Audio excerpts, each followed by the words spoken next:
بسم اللہ الرحمن الرحیم نحمدہ ونصلی ونسلم علی رسولہ الکریم اما بعد۔ میرے معزز طالب علم، علماء کرام، ساتھیوں، آج 28 دسمبر 2021 بروز منگل ہے، اور آج یہاں مرکز اہل سنت والجماعت سرگودا میں ہمارا دوسرا اسلامی چیپٹر اور سبق مسئلہ توسل ہے۔ مسئلہ توسل کیا ہے، اس کے نظریے کے بارے میں دلائل کیا ہے، اور اس کی وضاحت، سوال جواب، مختلف قسم کے معاملات، یہ سارے آج زیر بحث آئیں گے۔ رب کریم کا کرم ہے کہ آج ظہر کے سبق کے بعد میری اب طبیعت کافی کھل گئی ہے۔ ابھی مولانا کو دکھایا نا، تو انہوں نے جب چیک کیا تو فرما رہے تھے کہ شدید ترین موت کا جادو تھا۔ یہ جو ظہر والی کلاس میں وغیرہ تھے، کوئی ہارٹ اٹیک ہونے والا تھا، اور وہ اس طرح کے جادوؤں کی ترتیبیں تھیں، لیکن اللہ پاک نے کرم کیا اور میں آپ کے سامنے بیٹھا ہوں۔ بس میں ایک پیغام اہل باطل کو دیتا رہتا ہوں کہ جب تک اللہ نے جان میں جان رکھی ہے تو تمہاری گردن پہ پاؤں رکھ کے جینا ہے ہم نے، یہ پکا ہے، باقی باتیں بعد ہیں، ٹھیک ہے نا۔ تو جادو ہو جانا پھر اس کا توڑ، یہ کوئی مسئلہ نہیں ہے انشاءاللہ۔ مجھے لگتا ہے کہ آج 1 درجن حملے میرے اوپر جادو میں، موت کے جادو کے پورے ہو گئے ہیں۔ 10-11 موت کے جادو میں نے الحمدللہ پہلے سنبھالے ہیں، اور یوں کر کے ان کا ہوئے ہیں۔ ایسا جادو اہل باطل، آپ کو پتہ ہے نا کہ ہمارے بیانات صرف پاکستان میں نہیں چلتے، یہ ہندوستان میں بھی چلتے ہیں، ایران میں بھی چلتے ہیں، اسرائیل میں بھی چلتے ہیں، قادیان میں بھی چلتے ہیں، یہ سارے سنتے ہیں نا۔ تو پھر وہ ان کی اپنی ترتیب ہوتی ہے اور انہیں اپنی لائنوں پہ نکلنا ہے، لیکن اہل باطل کچھ بھی نہیں کر سکتے۔ بس اپنی تعداد، اپنے معاملات کو بندہ پورا رکھے۔ میں نے بہت تکلیف گزاری، اثر میں میری ساتھ حالت یہ تھی، ایسے لگتا تھا جیسے کسی نے ایک پہاڑ اٹھا کے دائیں کندھے پہ اور ایک پہاڑ اٹھا کے بائیں کندھے پہ رکھ دیا، یہ حال تھا۔ لیکن الحمدللہ وہ کلام اللہ پڑھا ہے، تو اب میں بالکل آپ کے سامنے ٹھیک ہوں۔ دعا فرمائے اللہ پاک آئندہ بھی ہم سب کی حفاظت فرمائے۔ توسل کا مطلب کیا ہے؟ وسیلہ بنانا، وسیلے کے ذریعے دعا مانگنا، وسیلہ، ذریعہ۔ اس کی ترتیب کیا ہے، اس کے جائز ناجائز ہونے کی باتیں، اور کیا احوال اور شریعت کے کیا اس پر ثبوت ہے۔ تو سب سے پہلے توسل کا لغوی معنی النہایہ فی غریب العصر سے ابن اسیر الجزری کی جلد نمبر 5 کے صفحہ 402 پر آپ دیکھیں۔ الوسیلہ ہی فی الاصل ما یتوسل بہ الی الشیء ویتقرب بہ۔ کیا فرمایا کہ وسیلہ دراصل اس چیز کو کہتے ہیں جس کے ذریعے کسی مطلوب چیز تک پہنچا جائے اور اس کا قرب حاصل کیا جائے۔ مصباح اللغات نے بھی اس کا معنی تقریباً یہی لکھا ہے۔ حکیم الامت حضرت تھانوی رحمۃ اللہ علیہ نے جو اس کی لغوی تحقیق فرمائی ہے، ملفوظات حکیم الامت جلد نمبر 25 صفحہ 123 کا حوالہ دیکھیے۔ فرمایا توسل لغت میں تقرب اور نزدیکی کو کہتے ہیں۔ قرآن شریف میں وابتغوا الیہ الوسیلہ اللہ کے قرب کے معنی میں استعمال ہوا ہے۔ اب یہ تو ہو گیا لغوی معنی۔ لغوی معنی کا معنی ہوتا ہے لفظ کا مطلب۔ دوسرا لفظ ہے توسل کا اصطلاحی معنی۔ اب اصطلاحی لفظ مشکل ہے، تو عوام میں سمجھانے کے لیے اس کا طریقہ کیا ہے کہ توسل کا اسلامی معنی، شرعی معنی، دینی معنی، روحانی معنی۔ ہر لفظ کا ایک معنی ہوتا ہے نا، تو اس کا مطلب کیا ہے۔ اب توسل کا اطلاق 3 چیزوں پر ہے۔ دعا کے ذریعے کسی سے توسل لینا، آپ میرے لیے دعا کر دیں اللہ مجھے یہ چیز عطا فرما دے۔ توسل بالاعمال، نیکی کو اللہ کے سامنے پیش کر کے وسیلہ لینا۔ نمبر 3 توسل بالذوات، کسی کی ذات کو، کسی کی اچھائی کو، کسی کی معاملے کے صحیح ہونے کو سامنے رکھ کر اس سے وسیلہ لینا۔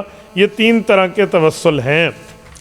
اچھا، اب اس پر میں دلائل آپ کی خدمت میں آگے دے رہا ہوں، لیکن میں یہاں صرف آپ کو اصول اور معنی اور مطلب، مراد، مفہوم کے ساتھ موقف سمجھا رہا ہوں۔ مندرجہ بالا 3 اقسام کے پیش نظر توسل کی تعریف۔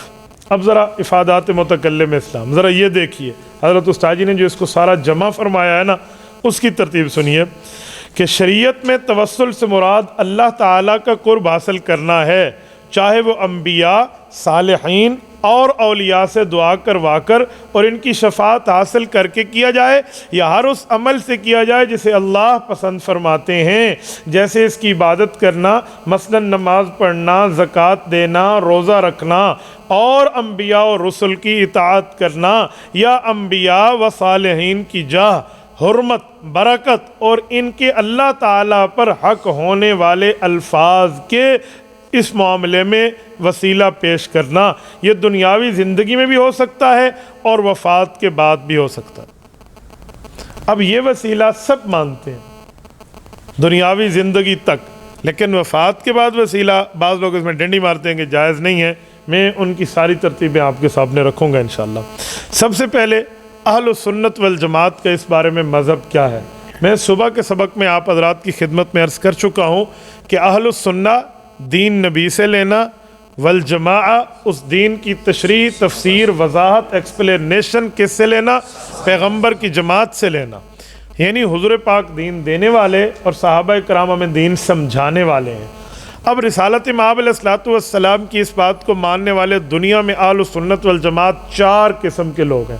نمبر 1 حنفی، نمبر 2 مالکی، نمبر 3 شافعی، نمبر 4 حنبلی۔ یہ چاروں اہل حق اہل سنت والجماعت ہیں۔ ان کا مذہب کیا ہے؟ سب سے پہلے امام سبکی رحمہ اللہ المتوفی 756 ہجری، تقی الدین علی بن عبد الکافی ابن علی، یہ ان کا مکمل نام ہے۔ 756 ہجری، آج سے 700 سال پہلے کے آدمی ہیں۔ ان کی کتاب شفاء السقام، شفاء السقام دونوں نام ہیں۔ اس کے صفحہ 353 پہ ارشاد فرما رہے ہیں، یہ دیکھیے حوالہ، ان التوسل بالنبی صلی اللہ علیہ وسلم جائز فی کل حال قبل خلقہ و بعد خلقہ فی مدت حیاتہ فی الدنیا و بعد موتہ فی مدت البرزخ۔ نبی پاک صلی اللہ علیہ وسلم کا وسیلہ لینا ہر حال میں یوں جائز ہے کہ وہ آپ علیہ الصلوۃ والسلام کی پیدائش سے پہلے ہو، پیدائش کے بعد ہو، آپ کی دنیاوی زندگی میں ہو، یا وفات کے بعد برزخی قبری زندگی میں ہو۔ اوکے۔ نمبر 2 المواہب اللدنیہ کا حوالہ دیکھیے، یہ جلد نمبر 3 ہے، صفحہ نمبر 417 ہے، اور یہ اس کی الفصل الثانی ہے فی زیارت قبر شریف صلی اللہ علیہ وسلم کے تحت امام احمد بن محمد قسطلانی الشافعی رحمہ اللہ المتوفی 923 ہجری، آج سے 500 سال پہلے کے محدث ہیں۔ ارشاد فرماتے ہیں وَيَنبَغِي لِلزَّائِرِ أَن يُكَثِّرَ مِنَ الدُّعَاءِ وَالتَّضَرُّعِ وَالِاسْتِغَاثَةِ وَالتَّوَسُّلِ بِهِ صلی اللہ علیہ وسلم۔ رسول پاک صلی اللہ علیہ وسلم کی قبر مبارک کو زیارت کرنے والے آدمی کو چاہیے کہ وہ کثرت سے دعا مانگے، گڑ گڑا کے مانگے اللہ تعالی سے، اور اس کے ساتھ رسول اللہ کی سفارش کی دعا کرے، اور حضور پاک علیہ الصلوۃ والسلام کے وسیلے کو اختیار کرے۔ اچھا، اس کے ساتھ امام شاہ ولی اللہ محدث دہلوی رحمہ اللہ المتوفی 1176 ہجری، شاہ ولی اللہ مسند الہند ہے، بر صغیر ہندوستان و پاکستان کی 99.9%، 99% سے بھی زائد علماء کرام کی اسناد ان کی سند سے ہو کر گزرتی ہے۔ شاہ ولی اللہ محدث دہلوی رحمہ اللہ کیا فرماتے ہیں؟ وَمِنْ أَدَبِ الدُّعَاءِ تَقْدِيمُ الثَّنَاءِ عَلَى اللَّهِ تَعَالَى وَالتَّوَسُّلُ بِنَبِيِّ اللَّهِ لِيُسْتَجَابَ صلی اللہ علیہ وسلم، حجت اللہ البالغہ جلد نمبر 2 صفحہ نمبر 6۔ فرمایا دعا کا بہترین طریقہ یہ ہے اللہ تعالیٰ کی تعریف ہو، رسول اللہ کے وسیلے کے ساتھ دعا کی جائے تاکہ قبولیت میں جلدی ہو سکے۔ دیکھو یہ ہمارے اکابر کا طرز، میں نے کہا میں دلائل آگے دے رہا ہوں، یہ میں نے صرف مذہب آپ کو بتایا، یہ دلائل نہیں ہے، دلائل آگے آیات سے اور احادیث سے استدلالات آ رہے ہیں۔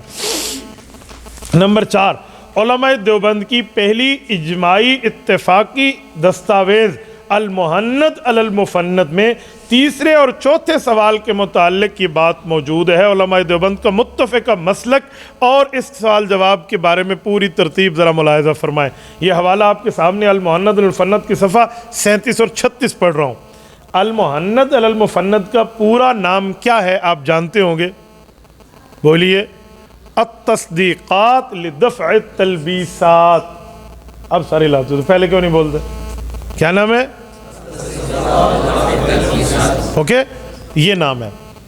المحند المفند وہ کتاب ہے علماء دیوبند کے بارے میں ہندوستان کے کچھ مولویوں نے جا کے سعودی عرب میں جا کے کہا یہ ایسے ہیں ایسے ہیں ایسے ہیں، تو ان کو کیا پتا تھا؟ وہ آج سے تقریباً کوئی 100 سال پہلے کی بات، تو ان حضرات نے کہا ایسے ایسے اس طرح غلط عقیدے رکھنے والے تو کوئی مسلمان نہیں ہے، تو وہ غلط عقیدوں پر فتویٰ آ گیا۔ تو غلط عقیدے تو علماء دیوبند کے تھے نہیں، ادھر ہندوستان میں تو چھاپ دیا انہوں نے۔ اب جب یہ مسئلہ آیا تو ہندوستان کے علماء کرام نے سعودی عرب سے رابطہ کیا کہ آپ حضرات نے جو فتویٰ دیا وہ تو غلط عقیدوں پر دیا، ہم بھی اسے غلط کہتے ہیں، لیکن لوگوں نے ہمارے نام پہ کفر کا فتویٰ چھاپ دیا کہ دیوبندیوں کفر کا فتویٰ سعودی عرب نے دے دیا۔ تو انہوں نے 26 سوالات لکھ کر بھیجے، علماء دیوبند کی تقریباً کریم بیٹھی تمام علماء نے اس 26 کے جوابات دیے۔ انہوں نے کہا یہ پکے مسلمان اور ٹھیک لوگ۔ 26 سوالات اور ان کے جوابات اور ان تصدیقات کا نام ہے المحند المفند۔ المحند ہندوستانی تلوار، المفند جھوٹے کے سر پہ، سٹھیائے والے کے سر پہ، ٹھیک ہے۔ اب لوگ کہتے ہیں یہ المحند یہ کوئی نام ہے؟ تو بھائی آپ کو پتہ ہے محند کس کا نام ہے؟ اگر کسی کو نہیں پتہ نا، میں کہتا ہوں ذرا سیرت کو پڑھ کے اٹھائیے، سیرت کی کتابیں، اور چھوڑو میں آپ اردو کی معروف کتاب پیش کرتا ہوں اور آپ کے ان کے گھر سے پیش کرتا ہوں، مولانا صفی الرحمن مبارک پوری کتاب اٹھا لیں، الرحیق المختوم اٹھا لیں، وَمُحَنَّدٌ مِّن سَيْفِ اللَّهِ الْمُسْلُولُ۔ مالک رضی اللہ عنہ نے رسول اللہ صلی اللہ علیہ وسلم کو محند ان کا لقب دے کر حضور پاک کو محند کا نام دیا کہ رسول اللہ صلی اللہ علیہ وسلم اللہ کی وہ تلوار ہے جس کو اللہ نے نیام سے نکال کے بھیجا ہے دشمنوں کے لیے۔ تو یہ نام کی نسبت تو رسول اللہ صلی اللہ علیہ وسلم سے جڑی ہے، اس کو چڑھانے والے ذرا اپنے معاملے میں معاملہ دیکھ کر بات کریں۔ اور آج کل ہمارے ہاں کچھ لوگ المحند پہ سوالات اٹھاتے ہیں، جی بات کریں جی بات کریں۔ کچھ لوگ یہ سمجھتے ہیں کہ ایسی بات کر لیں گے تو لوگ ریورس گیئر لگائیں گے۔ میں کہہ رہا ہوں ایسی بات نہیں ہے۔ 6 بر اعظم میں مخلوقات رہتی ہیں، 7واں بر اعظم انٹارکٹیکا میں برف ہے۔ ان 6 بر اعظموں کی کسی ماں کی کوکھ نے وہ بیٹا نہیں جانا جو علماء حق کو دلیل کی دنیا میں پکڑے۔ یہ پکی بات۔ جو اعتراض کر رہے ہیں نا، دعا کریں کبھی اللہ ٹاکرا کرا دینا اور یہ اس پہ تیار ہو جائیں۔ تو لوگ کہتے ہیں نا ہم دن کو تارے دکھائیں گے، ہم انہیں رات کو سورج دکھائیں گے، ہم بتائیں گے کہ المحند المفند کہتے کسے ہیں۔ اس طرح بات کر کے اپنے بل میں بیٹھ جانا انجینئر اینڈ کمپنی کا پوری ترتیب ہے، لیکن دلیل کی دنیا میں بات کرنا ان کا کام نہیں ہے۔ تو المحند المفند علماء دیوبند کی پہلی اجماعی اتفاقی دستاویز ہے۔ اس کی باتیں انہیں سمجھ نہیں آتی نا تو ہم سمجھائے دیتے ہیں نا، تو رابطہ کو وہ کہتے ہیں نا کچھ ہم سے کہا ہوتا کچھ ہم سے سنا ہوتا، غیروں سے کہا تم نے غیروں سے سنا تم نے۔ تو میں آپ کو اسی لیے تھوڑی تھوڑی بات سمجھا رہا ہوں۔ کل کی بات ہے، مجھ سے رابطہ کیا یہاں آپ کی جھاوریاں سے، یہاں سرگودا سے ایک پتہ نہیں کسی نے مجھے تصویر بھیجی کہ آپ جھاوریاں آئے تھے اور میں نے آپ کے ساتھ سیلفی لی تھی، آپ مجھے جانتے ہیں؟ میں نے کہا بھائی سیلفی تو کئی بندے لیتے ہیں، ہو سکتا ہے میں نہ جانتا ہوں، آپ فرمائیے۔ انہوں نے کہا جی اس سوال کا جواب دیں۔ میں سمجھ گیا کہ چینل کہاں سے چل رہا ہے۔ میں نے کہا بھئی یہ جو بندہ سوال پوچھ رہا ہے کون ہے آپ کا؟ کہتے ہیں انجینئر کے اسٹوڈنٹ ہیں۔ میں نے کہا انجینئر کی یہ حالت ہو گئی کہ اپنے اسٹوڈنٹ کے ذریعے ہمیں کال کرا کے جواب لیتے ہیں۔ میں نے کہا اسے کہو گرو جی کو تیار کرو ہم سے بات کر لیں۔ تو وہ بہت ہے، اس نے کہا استاد جی آپ نے واقعی نبض پر ہاتھ رکھا ہے۔ میں نے کہا بعض چیزیں ایسی ہوتی ہیں انہیں چھپا کے رکھنا پہ بکھانا اسی نے ہے۔ تو میں نے کہا جی بات کرا لے تو ہم کر لیں گے۔ میں بہت حیران ہوں، انجینئر آج کل اپنے بچوں کو آگے کر کے نا ادھر ادھر کے لڑکوں کو جی کال پہ یہ پوچھ لیں، فلاں کر لیں فلاں کر لیں۔ کچھ دنوں پہلے کی بات ہے، مجھے ایک کال آئی، شاید آپ نے وہ ریکارڈنگ سن، وہ کال یہ ہے۔ اب مسئلہ یہ ہے کہ عقائد کا ثبوت کہاں سے ہوتا ہے؟ کیا عقائد صرف قرآن کریم سے ہوتے ہیں؟ صرف قرآن کریم سے؟ یعنی جس کا دماغ یہ ہو کہ عقائد صرف قرآن سے ثابت ہوتے ہیں تو اس کو تھوڑا بہت تو بندہ کوئی جھاڑ پھونک اس کی کر سکتا ہے نا، کہ عقائد کے ثبوت کے لیے تجھے پتہ ہی نہیں ہے وہ 3 چیزیں کون سی ہیں جن سے عقائد ثابت ہوتے ہیں۔ اب وہ کچھ پلے اس کے ہو تو بندہ علمی بات کرے، ان میں قرآن کریم بھی ہے، سنت متواترہ بھی ہے، امت کا اجماع بھی ہے، پوری ترتیب ہوتی ہے۔ تو میں نے سے کہا عقائد کے لیے صرف قرآن چاہیے؟ کہتے جی ہاں۔ میں نے کہا رسالت امام علیہ الصلوۃ والسلام کے والد محترم کا نام؟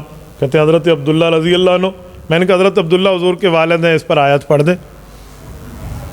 کہتے مولانا المحند بتائیں۔ میں نے کہا میں بتا دوں گا، آپ ایک بار کہہ دیں اس پر آیت ہے تو ٹھیک ہے، نہیں ہے تو اپنی معافی مانگ لیں کہ میں غلط کہہ رہا ہوں کہ عقائد کے لیے صرف قرآن ہوتا ہے۔ نہ اس نے معافی مانگی نہ اس نے ہاں کیا، اسے کہتے ہیں نہ اگلتے مرے نہ نگلتے مرے۔ اس کے بعد پھر رابطہ دوسرے دن اس کی مٹی پلیت ہوئی نا، پھر رابطہ کہتے ہیں آپ مولوی ہیں، آپ اس طرح بات کرتے ہیں میرے ساتھ فلاں فلاں۔ میں نے کہا جا دفع ہو جا مجھ سے بات، میں نے حضرت رگڑا، اگلے دن سے پھر معاملہ ٹھنڈا ہو گیا۔ یہ میں کئی بار ان کو کہہ چکا ہوں کہ انجینئر صاحب میرے کلپ کو اپنے کلپ کے ساتھ جوڑ کے اپلوڈ مت کیجیے، ہم سے بات کر لیجیے، بات کرنے میں کون سا حرج ہے۔ لیکن انہیں پتہ ہے کہ جس معاملے میں چلا ہوں نا، ہر بل میں مجھے ہاتھ نہیں ڈالنا۔ تو یہ المحنت فنت پہ تھوڑی سی بات میں نے کر دی ہے، کیونکہ ہماری گفتگو لائیو چلتی ہے نا، تو بعض لوگ کہتے ہیں المحنت پہ بات کروں، میں کہتا ہوں گرو جی کو تیار کر لو، ہم کر لیں گے، ظہیر کیڑا مشکل ہے نا۔ المحنت پہ بات کرتے وقت ان کا بھی چہرہ دیکھا کرو اور ہمارے چہرے بھی دیکھا کرو، آپ کو چہرے سے فائنل ہو جائے گا کہ بات کرنا ہوتا کیا ہے۔ سوال ہوا تھا توسل کے بارے میں علماء دیوبند سے، السوال الثالث والرابع، کہا هل للرجل ان يتوسل في دعواته بالنبي صلی اللہ علیہ وسلم بعد الوفاة ام لا؟ ايجوز التوسل عندكم بالسلف الصالحين من الانبیاء والصدیقین والشہداء واولیاء رب العالمین ام لا؟ سوال یہ ہوا کہ کیا وفات کے بعد رسالت مآب علیہ السلام کا توسل لینا دعاؤں میں جائز ہے یا نہیں، اور آپ علماء دیوبند کے نزدیک سلف صالحین، انبیاء، صدیقین، شہداء، اولیاء کا توسل بھی جائز ہے یا نہیں؟ تو ہمارے حضرات نے جواب دیا عندنا و عند مشائخنا یجوز التوسل فی الدعوات بالانبیاء والصالحین من الاولیاء والشہداء والصدیقین وفی حیاتہم وبعد وفاتہم بأن یقول فی دعائہ اللہم انی اتوسل الیک بفلان ان تجیب دعوتی وتقضی حاجتی الی غیر ذالک۔ فرمایا ہمارے نزدیک، ہمارے مشائخ کے نزدیک دعا میں انبیاء، اولیاء، شہداء، صالحین کا وسیلہ دینا جائز ہے، اور ان کی زندگی میں اور وفات کے بعد بھی آدمی اگر یوں دعا کرے کہ اے میرے اللہ فلاں بزرگ کے، فلاں بڑے سے، فلاں نبی، فلاں صحابی، فلاں شہید کی وجہ سے آپ میری دعا قبول فرمائیو اور اس ضرورت کو پورا کر دیجیو، تو یہ جائز ہے۔ تو ہمارے حضرات نے تو اس کو جائز کہا۔ بوادر النوادر، حکیم الامت حضرت مولانا اشرف علی تھانوی رحمۃ اللہ تعالی علیہ کی زندگی کی آخری تحریری کتاب ہے بوادر النوادر۔ یہ کئی زبانوں پر مشتمل ہے، اردو بھی ہے، عربی بھی ہے، فارسی بھی ہے، مختلف زبانوں پر مشتمل ہے بوادر النوادر۔ آپ اس کو اپنے مطالعے میں ضرور رکھیے۔ حضرت تھانوی رحمۃ اللہ کی زندگی کی پہلی کتاب نشر الطیب فی ذکر من نبی الحبیب ہے، اور زندگی کی آخری کتاب جو ہے وہ بوادر النوادر ہے۔ حضرت تھانوی رحمۃ اللہ المتوفی 1362 ہجری، ٹھیک ہے، اور آج کتنا ہے 1443 ہجری، یعنی حضرت تھانوی رحمۃ اللہ علیہ کی وفات کو کم از کم 70 سے 80 سال کے درمیان کی بات بن رہی، 80 سال کے زمانہ بن رہا ہے، تو آپ اندازہ لگا لیں کہ کتنا زمانہ ہے۔ وہ فرماتے ہیں کہ توسل کی تیسری قسم یہ ہے والثالث دعاء اللہ ببرکت ھذا المخلوق المقبول قد جوزہ الجمہور۔ فرمایا امت کی میجارٹی علماء، محدثین، مفسرین، فقہاء، اولیاء نے اس وسیلے کو جائز کہا ہے کہ کسی نبی اور ولی کا وسیلہ دینا دعا میں مستحب ہے، اقرب الی الاجابہ، اور دعا کے آداب میں داخل ہے۔ ٹھیک ہو گیا، یہ مذہب حق، مذہب اہل سنت والجماعت ہے۔ اب آپ کے سامنے مذہب اہل بدعت آیا ہوا ہے جو اس کا انکار کرتے ہیں۔ یہ آپ کے سامنے کل 6 حوالہ جات موجود ہیں۔ جو اہل بدعت ہیں جو اس کو نہیں مانتے، ان کے 6 حوالہ جات کتابوں کے ساتھ آ گئے ہیں، وہ کہتے ہیں جائز نہیں ہے، نہیں ہے، نہیں ہے، نہیں ہے، یہ ان کے سامنے۔ مجھے اہل باطل کی باتیں پڑھنے کی کوئی ضرورت نہیں ہے، یہ آپ کے سامنے دلیل میں آپ دیکھ لینا۔ میں اپنے دلائل کو وضاحت کے ساتھ آپ کی خدمت میں پیش کر رہا ہوں، اور آخر میں ان سوالات کو اعتراضات بنا کے اس کا جواب بھی میں آپ کی خدمت میں رکھوں گا۔ دلائل اہل سنت والجماعت، سب سے پہلے رب العزت کا قرآن کریم سے وسیلہ لینے کی دلیل۔ قرآن کریم سورت نمبر 2 سورۃ البقرہ آیت نمبر 190، رب کریم نے پچھلی امت کے بارے میں یہ بات ارشاد فرمائی وَكَانُوا مِن قَبْلُ يَسْتَفْتِحُونَ عَلَى الَّذِينَ كَفَرُوا۔ پچھلی امت کے مسلمان، پہلی امت کے اہل اسلام جب کسی جنگ کی فتح کے لیے نکلتے تو رسول اللہ صلی اللہ علیہ وسلم کو وسیلہ پیش کرتے، اور جنگ میں اللہ انہیں دشمنوں پر فتح عطا فرماتا۔ یہ پچھلی امتوں کے مسلمانوں کی بات کی جا رہی ہے، اور اس پر آپ نے دلائل لینے ہوں کہ یہ بات کس کس تفسیر سے ثابت ہے، تو یہ آپ کے سامنے 1 2 3 4 تفاسیر پیش خدمت ہیں۔ سب سے پہلے تفسیر عزیزی حضرت شاہ عبدالعزیز محدث دہلوی رحمہ اللہ، جلد نمبر 2 صفحہ نمبر 581 پر یہی بات فرماتے ہیں کہ پچھلی امتوں کے جو حضرات جنگ کے لیے نکلتے تو حضور پاک کا وسیلہ پیش کرتے۔ امام محمود آلوسی بغدادی رحمہ اللہ روح المعانی کی جلد اول کا صفحہ 320 پر حوالہ موجود ہے، وہ بھی یہی بات ارشاد فرماتے ہیں۔ شیخ ابو محمد عبدالحق حقانی رحمہ اللہ یہ تفسیر حقانی کی جلد 1 صفحہ 510 پر یہی بات ارشاد فرما رہے ہیں۔ شیخ التفسیر حضرت مولانا ادریس کاندلوی رحمہ اللہ یہ ان کا تفسیر معارف القرآن کاندلوی ادریسی جلد نمبر 1 صفحہ نمبر 233 پر یہی بات ارشاد فرما رہے ہیں کہ اس آیت میں ان مسلمانوں کا ذکر کیا جا رہا ہے پچھلی امت کے لوگ جو حضور پاک صلی اللہ علیہ وسلم کا دعا میں وسیلہ پیش کرتے تھے۔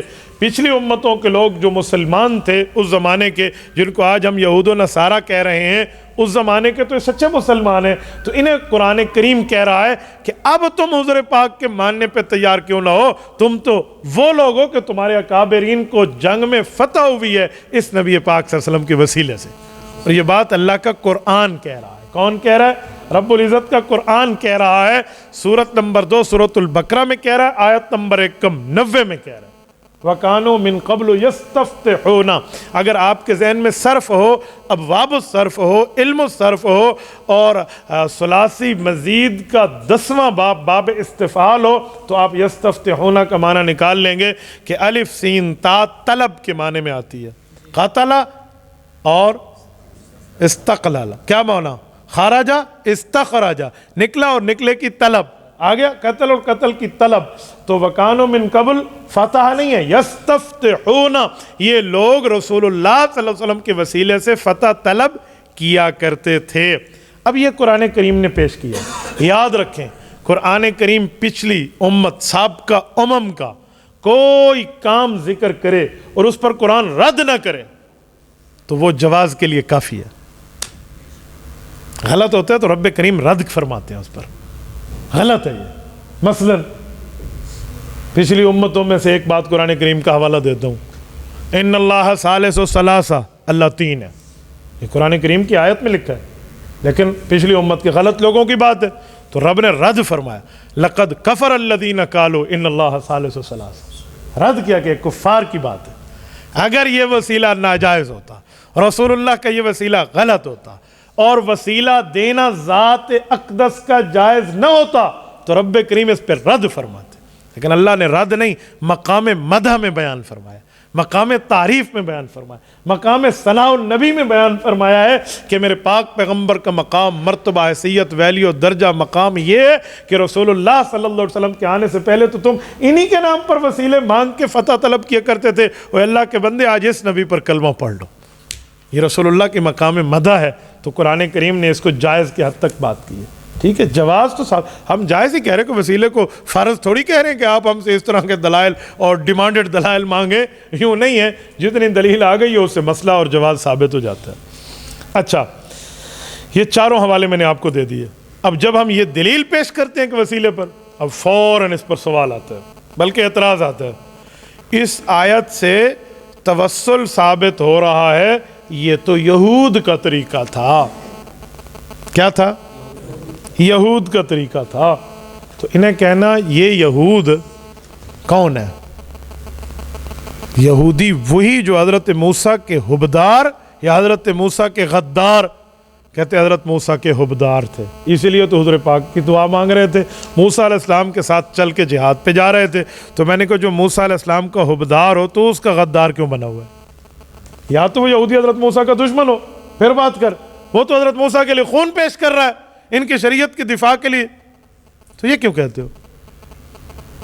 تھوڑا گزارا بھائی، یہود کہہ کر آج کے یہودی مراد نہ لینا، تھوڑا گزارا کرنا، یہ صحیح بندوں کی بات ہو رہی ہے، اور پچھلی امت کے صحیح لوگوں کی بات کو تو قرآن کریم اچھی بات پیش کرتا ہے بعض اوقات، وہ ہے نہیں۔ آپ آ جاؤ جو آپ کے اور ہمارے نزدیک مشترک ہے، قرآن کریم نے نہیں کہا، پڑھیے، یا اہل الکتاب تعالوا الی کلمۃ سواء بیننا وبینکم الا نعبد الا اللہ۔ قرآن نے تو اہل الکتاب کو تعریف میں کہا ہے، یہ وہی تعریف والے ہیں بھائی، آج کے یہودی مراد نہیں ہے۔ تھوڑا گزارا حضرت ہمارے پٹھان بھائیوں کی زبان میں ایکسیلیٹر پریدا، ہاں ہوش میں تھوڑا ایکسیلیٹر پریدا، یہ اس طرح کی بات کر کے کسی عام بچے کو مبتدی کو آپ مشوش کر دیں گے، یہود نے یوں کہا، یہ کن یہودیوں کی بات ہے جو صحیح یہودی تھے؟ اچھا، جو وسیلے کا انکار کر کے رسول اللہ کا انکار کر کے بیٹھے ہوئے وہ برے یہودی ہیں۔ قرآن نے ان کو کہا شرم کرو، تمہارے اکابر تو مانگ رہے تھے جو اچھے تھے، تم نہیں مانگتے، اب تم حضور کے وسیلے کے انکار کر کے خود کو کس یہودیوں کے زمرے میں لکھوا رہے ہو؟ ذرا اپنی پوزیشن واضح کرو۔ اسے کہتے ہیں الجھا ہے پاؤں یار کا زلف دراز میں، لو آپ اپنی دام میں صیاد آ گیا۔ زلف دراز کا معنی آتا ہے آپ کو؟ یہ زلف سے مراد ہم زلف والا زلف ہے، ہم زلف مولویوں نے سمجھا ٹھیک ہے، کسی زلف کسی دے پاؤں الجھ گیا نا تو پھر اس تو پوچھو۔ اب اس کا ہم جواب دیتے ہوئے کہتے ہیں کہ اصول الفقہ اگر آپ نے پڑھے ہو، فقہ کے اصول، شریعت اسلامیہ پر عمل کرنے کے اساویل آپ کو معلوم ہو کہ کیا اصول ہوتے ہیں، تو آپ نے نور الانوار اصول کی کتاب پڑھی ہوگی، بحث و سننا دیکھا ہوگا، صفحہ 227 بحث الفرق بین الہام نبی صلی اللہ علیہ وسلم وغیرہ ہی آپ نے دیکھا ہوگا۔ اس کے تحت ملا علی قاری ملا جیون رحمہ اللہ المتوفہ 1130 ہجری نے یہ اصول ذکر کیا ہے کہ شرائع من قبلنا شریعتنا ما لم تنسخ، پچھلی پچھلی امتوں کی شرعی بات، شریعت والی بات کو جب تک ہماری شریعت منسوخ قرار نہ دے وہ ہماری شریعت ہی سمجھی جاتی ہے۔ مجھے بتائیں پچھلی امت کے لوگ لا الہ الا اللہ موسیٰ کلیم اللہ نہیں پڑھتے تھے، تو آج کوئی انکار کرتے بھی ہم لا الہ الا اللہ تو نہیں پڑھتے، اس وقت کے یہودی پڑھتے تھے، تو بھئی لا الہ الا اللہ کو ہماری شریعت نے قائم رکھا ہے یا منسوخ کیا ہے؟ قائم رکھا ہے۔ تو جس کو ہماری شریعت قائم رکھ دے، آپ کو کس نے اختیار دیا آپ چیف جسٹس، جج، قاضی اور پتہ نہیں کیا سے بڑے بن کے بیٹھ کے اس کی منسوخیت کی باتیں کرتے پھریں؟ جی نہیں، یوں نہیں چلے گا بھائی۔ تو جس کو شریعت نے قائم رکھا ہے، جیسے لا الہ الا اللہ قائم ہے، ویسے وَكَانُوا مِن قَبْلُ يَسْتَفْتِحُونَ عَلَى الَّذِينَ كَفَرُوا سورۃ نمبر 2 سورۃ البقرہ آیت نمبر 190 میں بھی قائم ہے، اس کو بھی رد نہیں کیا۔ دوسری بات، یہی طور پہ روح المعانی جلد نمبر 8 صفحہ 239 سورۃ کہف کی آیت نمبر 21 کے تحت امام محمود آلوسی رحمہ اللہ مفتی بغداد 1270 ہجری کا متوفہ، یہ وہ ہے فقیہ ہے، اصولی ہے، مفسر ہے، محدث ہے، اور اس دھرتی پر احناف کی سب سے بڑی عربی تفسیر کا مفسر مصنف ہے، مفتی بغداد امام محمود آلوسی رحمہ اللہ۔ قرآن کریم کے کتنے پارے ہیں؟ 30۔ ہر پارے کی ایک جلد کی تفسیر لکھی ہے، 30 جلدوں میں قرآن کریم موجود ہے تفسیر کے اندر۔ روح المعانی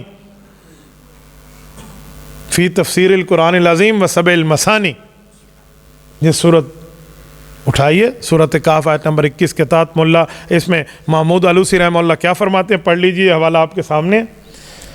مذہبنا فی شرائع من قبلنا وَإِن كَانَ أَنَّهُ يَلْزِمُ عَلَىٰ أَنَّهُ شَرِيعَتُنَا لَكِنْ لَا مُطْلَقًا بل إِن قَصَّهُ اللَّهُ تَعَالَىٰ عَلَيْنَا بِلَا إِنْكَارٍ، کہا پہلی شریعتوں کے بارے میں ہمارا مذہب یہ ہے، اللہ اگر بغیر کسی انکار اور اعتراض کے اسے نقل فرما دے تو ہمارے لیے ثابت ہو جاتا ہے۔ ٹھیک ہو گیا؟ تو شریعت محمدیہ میں توسل بالذات منع نہیں ہے، بلکہ اس کا اثبات منقول ہے۔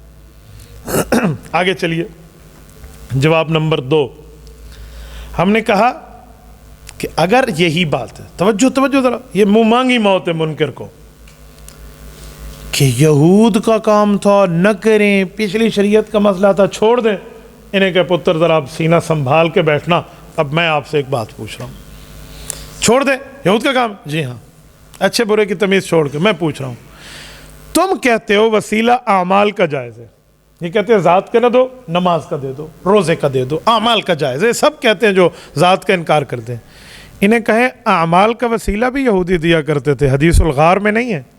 نہیں سمجھے؟ حدیث الغار میں نہیں ہے؟ وہ 3 بندے پھنس گئے غار کا، پتھر آگے بند ہو گیا، ایک نے ماں باپ کے دودھ پلانے کی، ہاں ماں باپ کی عزت اور احترام، ایک نے وہ میرے پاس مزدور ہوا تھا، میں نے اس کا 1 درہم رکھا تھا، اس سے بکری خریدی ہوئی ہے، وہ پورا ریوڑ بن گیا اور اس کے حوالے، یہ ساری باتیں ہیں یا نہیں ہیں؟ تو غار کا اپنا وہ پتھر ہٹتا گیا، تو انہوں نے کیا پیش کیا تھا؟ اعمال، تو اعمال کے لیے تو آپ اسی یہود کے دروازے پہ جاتے ہو، زوات کے لیے جانے میں تمہیں کون سا سانپ ڈستا ہے؟ یہاں پہ کون سا سانپ ڈستا ہے؟ تو آپ بتائیں دلیل ہے یا نہیں ہے؟ اب مسئلہ یہ ہے کہ ہم اپنوں کو نہیں پڑھتے. جب اپنوں کو نہیں پڑھتے نا پھر مسئلہ خراب ہو جاتا ہے. ہم غیروں کو پڑھنے کے چکر میں اپنوں کو بھلا بیٹھتے ہیں. آپ اپنے اکابر کو پڑھیے، اپنے حضرات کو پڑھیے اور پھر دلائل دیکھیے. ادھر ادھر پھر دائیں بائیں آپ کو دیکھنے کی ضرورت نہیں ہوگی. جو اپنے چاچو، اپنے ماموں، اپنے والد، اپنے بڑے بھیا کے ساتھ اٹھتا بیٹھتا اور ان کے معاملات سے واقف ہوتا ہے اور ان کا وفادار ہوتا ہے، وہ دائیں بائیں سے پیسے لینے اور ادھر ادھر کے قرضے اٹھانے نہیں جاتا، وہ سب کچھ اپنے گھر میں سالو کرتا ہے. تو ہم سرداروں والے ہیں، یعنی ہمارے پاس ہمارے اکابر موجود ہیں. جب ہمارے علمی آبا، روحانی آبا و اجداد ہیں، ہمیں کسی غیر کے دروازے پہ جانے کی کیا ضرورت ہے؟ مجھے ایک دن ایک شخص نے کسی اہل باطل کے مولوی میں سے کتاب اٹھا کے دی، اس کو آپ نے پڑھا ہے؟ میں نے کہا کیوں؟ بہت اچھی تحریر ہے، اس کی ذرا پڑھیں، فائدہ ہوگا. میں نے کہا جیب میں رکھ. کیوں؟ میں نے کہا سنو، قرضہ لینا ہو نا ابے سے لے لو، بھیا سے لے لو، ماموں سے لے لو، چاچو سے لے لو. باہر کیوں جاؤں بھائی؟ مجھے کچھ پڑھنا، کچھ دیکھنا، کچھ سننا، کچھ سمجھنا ہو، کچھ سیکھنا ہوگا، اپنے اکابر کے علوم کو دیکھ لوں گا. یہ علم کے سرتاج لوگ ہیں. میں دائیں بائیں کیوں دیکھنا جاؤں؟ اپنے جیب میں رکھ. یہ علمی روب کسی اور پہ ڈالنا. تو میں اس طرح کبھی پریشان نہیں ہوتا. لوگ ادھر ادھر دائیں بائیں منہ پھیرنے پہ تیار بیٹھے ہوتے ہیں. نا بابا، تھوڑا بہت گزارا کر کے بندہ چلے. ہو گیا جواب؟ اطمینان. آگے چلیں. دلیل نمبر 2، توسل جائز ہے. سورت نمبر 4، سورت نساء، آیت نمبر 64. ٹھیک ہے، 100 میں 36 نکالنے پیچھے 64 بچتے ہیں. یوں 64 یاد کر لیں آپ. 64 یاد رہے گا. نہیں تو 65 میں پاکستان کی پہلی جنگ ہوئی، اس سے 1 سال پہلے 64 بنتا. یوں یاد رہے گا. ہاں نا، یاد کرنے کا بھی کوئی نہ کوئی ڈھنگ اور کہتے ہیں کہ والتے ہونا چاہیے نا، کوئی طریقہ ہو تو اس کے مطابق. آیت نمبر 64 ہے. یوں یاد نہ ہو تو اس کی ایک اور وجہ بتاؤں. تبلیغی جماعت میں جو 10 دن لگائے اسے کیا کہتے ہیں؟ کیا لگایا؟ عشرہ. یہ 64 بھی 10 بنتا ہے. 6 اور 4 10. عشرہ صادق. کیسے مزے کی بات میں نے آپ کو کہی ہے. تو 6 اور 4 10 ہو گیا نا. تو 64 10 سے آپ ثابت کر لیں. مینو 10، یہ بھی ہو گیا 10. صحیح ہے. بسم اللہ الرحمن الرحیم. وَلَوْ أَنَّهُمْ إِذْ ظَلَمُوا أَنفُسَهُمْ جَاءُوكَ فَاسْتَغْفَرُوا اللَّهَ وَاسْتَغْفَرَ لَهُمُ الرَّسُولُ لَوَجَدُوا اللَّهَ تَوَّابًا رَحِيمًا. یہ آیت کریمہ ہمیں 5 کام بتا رہی ہے. توجہ رکھنا، 5 کام. میں ترجمہ پڑھ دیتا ہوں پھر 5 کام سمجھاتا ہوں. جب لوگوں نے اپنی جانوں پہ ظلم کیا تھا، اگر یہ اس وقت تمہارے پاس آ کر، رسول اللہ کے پاس آ کر اللہ سے مغفرت مانگتے اور رسول اللہ صلی اللہ علیہ وسلم بھی ان کے لیے مغفرت کی دعا کرتے تو یہ اللہ کو بہت معاف کرنے والا اور بڑا مہربان پاتے. یہ قرآن کریم ہے، سورہ نمبر 4، سورۃ نساء ہے، آیت نمبر 64 کا ٹکڑا ہے. یہ رب کریم ہمیں کچھ بتا سمجھا سنا رہے ہیں. اب ذرا توجہ رکھنا، اس میں 5 کام سمجھائے جا رہے ہیں. وَلَوْ أَنَّهُمْ إِذْ ظَلَمُوا أَنفُسَهُمْ جَاءُوكَ، گناہ گار حضور کے پاس آئے. نمبر 2، فَاسْتَغْفَرُوا اللَّهَ، خود بھی معافی مانگے اللہ سے. وَاسْتَغْفَرَ لَهُمُ الرَّسُولُ، رسول اللہ صلی اللہ علیہ وسلم بھی اس کے لیے معافی مانگیں. لَوَجَدُوا اللَّهَ تَوَّابًا رَحِيمًا، اللہ پاک کو یہ معاف کرنے والا اور توبہ قبول کرنے والا پائے گا. ذرا گنیے، گناہ گار حضور کے پاس آئے، خود بھی معافی مانگے، حضور بھی معافی مانگے، اللہ اس کو کیا کر دیں گے؟ معاف. کتنی باتیں ہو گئی؟ 5. میں ایک بار پھر دوہرا رہا ہوں تاکہ آپ کے دماغ میں آ جائے. گناہ گار حضور پاک کے پاس آئے، خود بھی معافی مانگے، حضور پاک بھی معافی مانگے تو رب کریم معاف فرمائے. اس زمانے نبوی میں غلطی ہو جاتی، خود بھی معافی مانگتے، حضور کے پاس آتے، رسول اللہ سے عرض کرتے، اللہ کے رسول بھی ان کے لیے معافی و استغفار فرماتے تو لوجد اللہ تواب الرحیم. اللہ نے یہاں 2 صفتیں ذکر فرمائی ہیں، تواب اور رحیم. تواب کا معنی توبہ قبول کرنے والا، رحیم کا معنی پچھلی تو توبہ قبول ہو گئی، اگلی زندگی پر رحمت جاری رکھنے والا، اگلی زندگی پر پھر بھی رحمت ہے. کتنی بڑے خوشخبری کی بات ہے. تو صحابہ آتے، ایسی ترتیب بنتی اور چل میرا بھائی بات صاف ہو جاتی. رسالت امام علیہ الصلوۃ والسلام دنیا سے تشریف لے گئے. اب مسئلہ کیا ہوگا، کیسے آئیں گے، کیسے معافی کی درخواست ہوگی، کیا ترتیب ہوگی، سوال تو بنتا ہے نا۔ اس بارے میں سیدنا علی المرتضیٰ رضی اللہ عنہ پہ قربان جائیے، امت کو ایک بہت بڑی چیز سمجھا دی، اور اللہ نے حضرت علی المرتضیٰ رضی اللہ تعالیٰ عنہ کے ہاتھوں سمجھایا۔ اور کیا سمجھایا؟ جن کو علیکم بسنتی و سنت الخلفاء الراشدین المہدیین کہتے ہیں، حضرت علی نے۔ حضرت علی المرتضیٰ فرماتے ہیں، تفسیر بحر المحیط اٹھاؤ، اسی آیت کی تفسیر میں موجود ہے۔ معارف القرآن اردو کی اٹھاؤ، مولانا شفیع رحمہ اللہ کی، اس میں واقعہ موجود ہے۔ اسی طرح تفسیر قرطبی دیکھ لو، تفسیر مظہری دیکھ لو، تفسیر ثعلبی دیکھ لو، کنز العمال دیکھ لو، مختلف کتب میں یہ واقعہ موجود ہے۔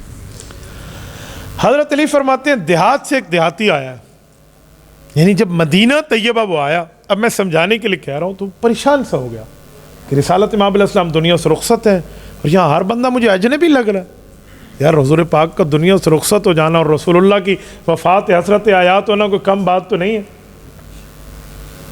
پوچھتا پوچھاتا سیدھا قبر مبارک صلی اللہ علیہ وسلم پہ تشریف لے آیا، اور آ کر رسول اللہ قبر کے قریب بیٹھ گیا، اور کہتا ہے کہ یا رسول اللہ، مجھے ایک آیت قرآن کی یاد ہو گئی ہے، وَقَدْ أَنزَلَ اللَّهُ فِي كِتَابِكَ الْمُنَزَّلِ، رب نے قرآن کریم میں آپ پہ بات اتار دی ہے، وَلَوْ أَنَّهُمْ إِذْ ظَلَمُوا أَنفُسَهُمْ جَاءُوكَ، گناہ گار آدمی خود بھی معافی مانگے، آپ کے پاس آئے، فَاسْتَغْفِرُ اللَّهَ، اللہ سے استغفار کرے، وَاسْتَغْفَرَ لَهُمُ الرَّسُولُ، اور رسالت امام علیہ السلام بھی اللہ کو کہیں کہ اللہ میرا گناہ گار امتی معافی مانگ رہے، اللہ معاف فرما دے، لَوَجَدُ اللَّهَ تَوَّابًا رَحِيمًا، انعام ملے گا، اللہ معاف فرما دے۔ جئتک مستغفرا لذنوبی، یا رسول اللہ میں گھر سے چل کے اس نیت سے آپ کے پاس آیا تھا، آپ تو قبر شریف میں آرام فرماؤ گے۔ ہو سکتا ہے کہ جب وہ دور دیہات سے گھر سے چلا ہو تو اس کے ذہن میں ہو کہ حضور کی زیارت کروں گا اور جا کر یہ عرض کروں گا۔ ادھر رسول اللہ صلی اللہ علیہ وسلم کی حسرت یا وفات حسرت آیات ہو گئی ہے، تو اس کے سامنے تو نقشہ ہی تبدیل ہو گیا نا۔ تو اس نے کہا مجھے یہ ایک ہی چیز یاد ہے، آپ کے دروازے پہ پہنچا، وَمُسْتَشْفِعًا بِكَ إِلَىٰ رَبِّي، اور میں اپنے رب کو معافی تو مانگ چکا ہوں، خود مانگ چکا ہوں، رب چاہے معاف کر دے، لیکن اس کا اعلیٰ درجہ اختیار کر رہا ہوں کہ آپ کو عرض کرتا ہوں کہ آپ اللہ سے میری دعائے مغفرت کر دیں، تاکہ اللہ میرے اعمال کو ٹھیک فرما کر میری مغفرت فرما دے۔ حضرت علی فرماتے ہیں یہ کہہ رہا ہے اور ہم لوگ ایک دور سے بڑے طریقے سے اس کو دیکھ رہے ہیں، یہ اٹھنے لگا، فَنُودِيَهُ مِنَ الْقَبْرِ أَنَّهُ قَدْ غَفَرَ لَكَ، قبر مبارک صلی اللہ علیہ وسلم سے اسے تسلی دی گئی کہ بندے بے فکر ہو جا، رب نے تیری مغفرت کر دی۔ یہ قرآن کریم، یہ حضرت علی المرتضیٰ، اور یہ 8-10 حوالے جو میں نے آپ کی خدمت میں پیش کیے ہیں، بتائیں یہ وسیلے کی بات ہے یا نہیں ہے؟ رسالت مآب علیہ السلام کے پاس آ کر خود بھی استغفار اللہ سے کر رہا ہے، حضور پاک علیہ السلام سے بھی۔ تو آپ اس سے اندازہ لگا لیں کہ صرف اپنے استغفار پر اللہ نے ان کو معافی کی بات نہیں کی، اللہ چاہے معاف کر دے، لیکن اس کے ساتھ پیغمبر کی معافی مانگنے کی بات کی کہ نبی بھی تمہارے لیے مانگے۔ تو جب نبی مانگے گا، یہی تو پیغمبر کے توسل کی حقیقت ہے، یہی تو حقیقت ہے جو ہمارے اوپر منکشف ہو رہی ہے۔ اور لفظ جاؤکا، رسول اللہ صلی اللہ علیہ وسلم کے پاس آئے۔ اچھا، اگر صرف استغفار کافی تھا، پھر حضور کے پاس آنے کی ضرورت کیا ہے؟ آنے کی ضرورت، اس کا معنی ہے بڑا معاملہ اور تعلق موجود ہے یہاں آپ علیہ السلام کا اور ذات اقدس کا اس وسیلے میں دخل ہے۔ حضور پاک کے پاس آؤ، حضور کی ذات کا بڑا دخل ہے اس معاملے میں۔ اور وہ استغفار جو رسول اللہ کی ذات کے قریب آ کر کیا گیا، اس کی قبولیت میں ذات نبوت کا بہت بڑا دخل ہو گیا، تبھی تو جاؤ کا فرمایا، ورنہ جاؤ کا ذکر نہ ہوتا۔ اب میں اسی پر امت کے اکابرین پیش کرتا ہوں۔ سیدنا علی المرتضیٰ کی بات تو ہو گئی، میں اکابر پیش کر رہا ہوں۔ امام مالک ابن انس الاصبحی رحمہ اللہ، امام دار الہجرہ، المتوفی 179 ہجری، 180 سے بھی پہلے، یہ تب فوت ہوئے ہیں جب امام بخاری رحمۃ اللہ تعالی علیہ کی پیدائش کو ابھی 15 سال باقی تھے۔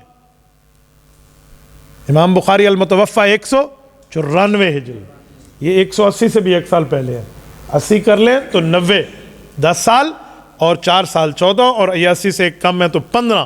امام بخاری کے پیدا ہونے سے 15 سال پہلے امام مالک کا انتقال ہے. امام مالک رحمہ اللہ. آپ کو اللہ تعالیٰ مدینہ طیبہ لے جائے. اللہ آپ کی برکت سے ہمیں بھی لے جائے. مدینہ طیبہ میں رسول اللہ صلی اللہ علیہ وسلم کے قدمین مبارک کی طرف سے نکلیں تو اس دروازے کا نام ہے باب البقی. جیسے نکلے نا سلام پڑھ کے نکلیں, داخل ہونا تو باب السلام ہے نا, نکلیں تو باب البقی ہے.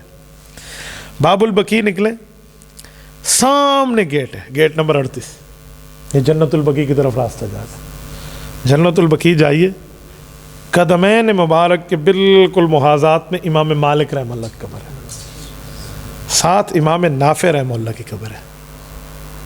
قرات کے بہت بڑے امام ہیں, اور انہی کی قدموں میں جا کے حضرت شیخ زکریا رحمہ اللہ کی قبر.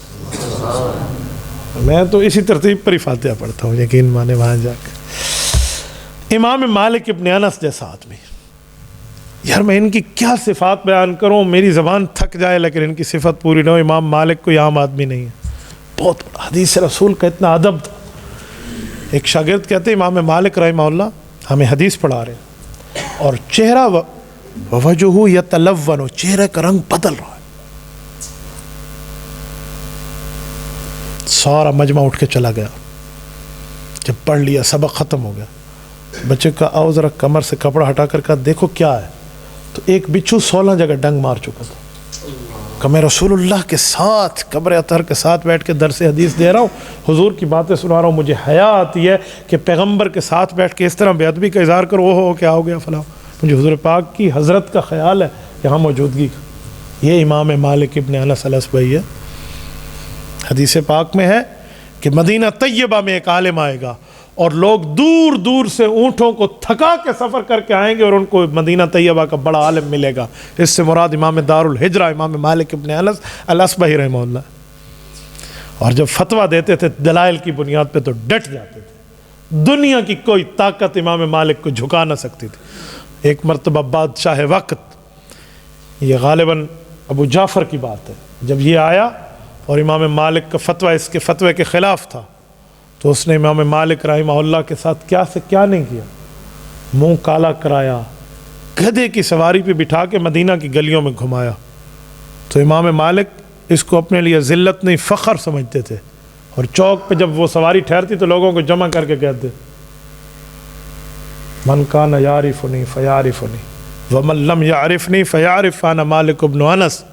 کہ پہچان رہے ہو تو پہچان رہے ہو, نہیں پہچانتے تو میں مالک ابن انس تمہارا مدینہ طیبہ کا باسی ہوں. فاقول طلاق المکرہ لا یجوز, میرا آج بھی طلاق کے مسئلے پہ وہی فتویٰ ہے, میں بادشاہ کے فتوے کو نہیں مانتا. کہ امام مالک رحمہ اللہ, امام مالک مذاق نہیں ہے, کتنا بڑا آدمی. ان کے پاس چل کے آیا ہے, کون آیا ہے؟ وقت کا بادشاہ آیا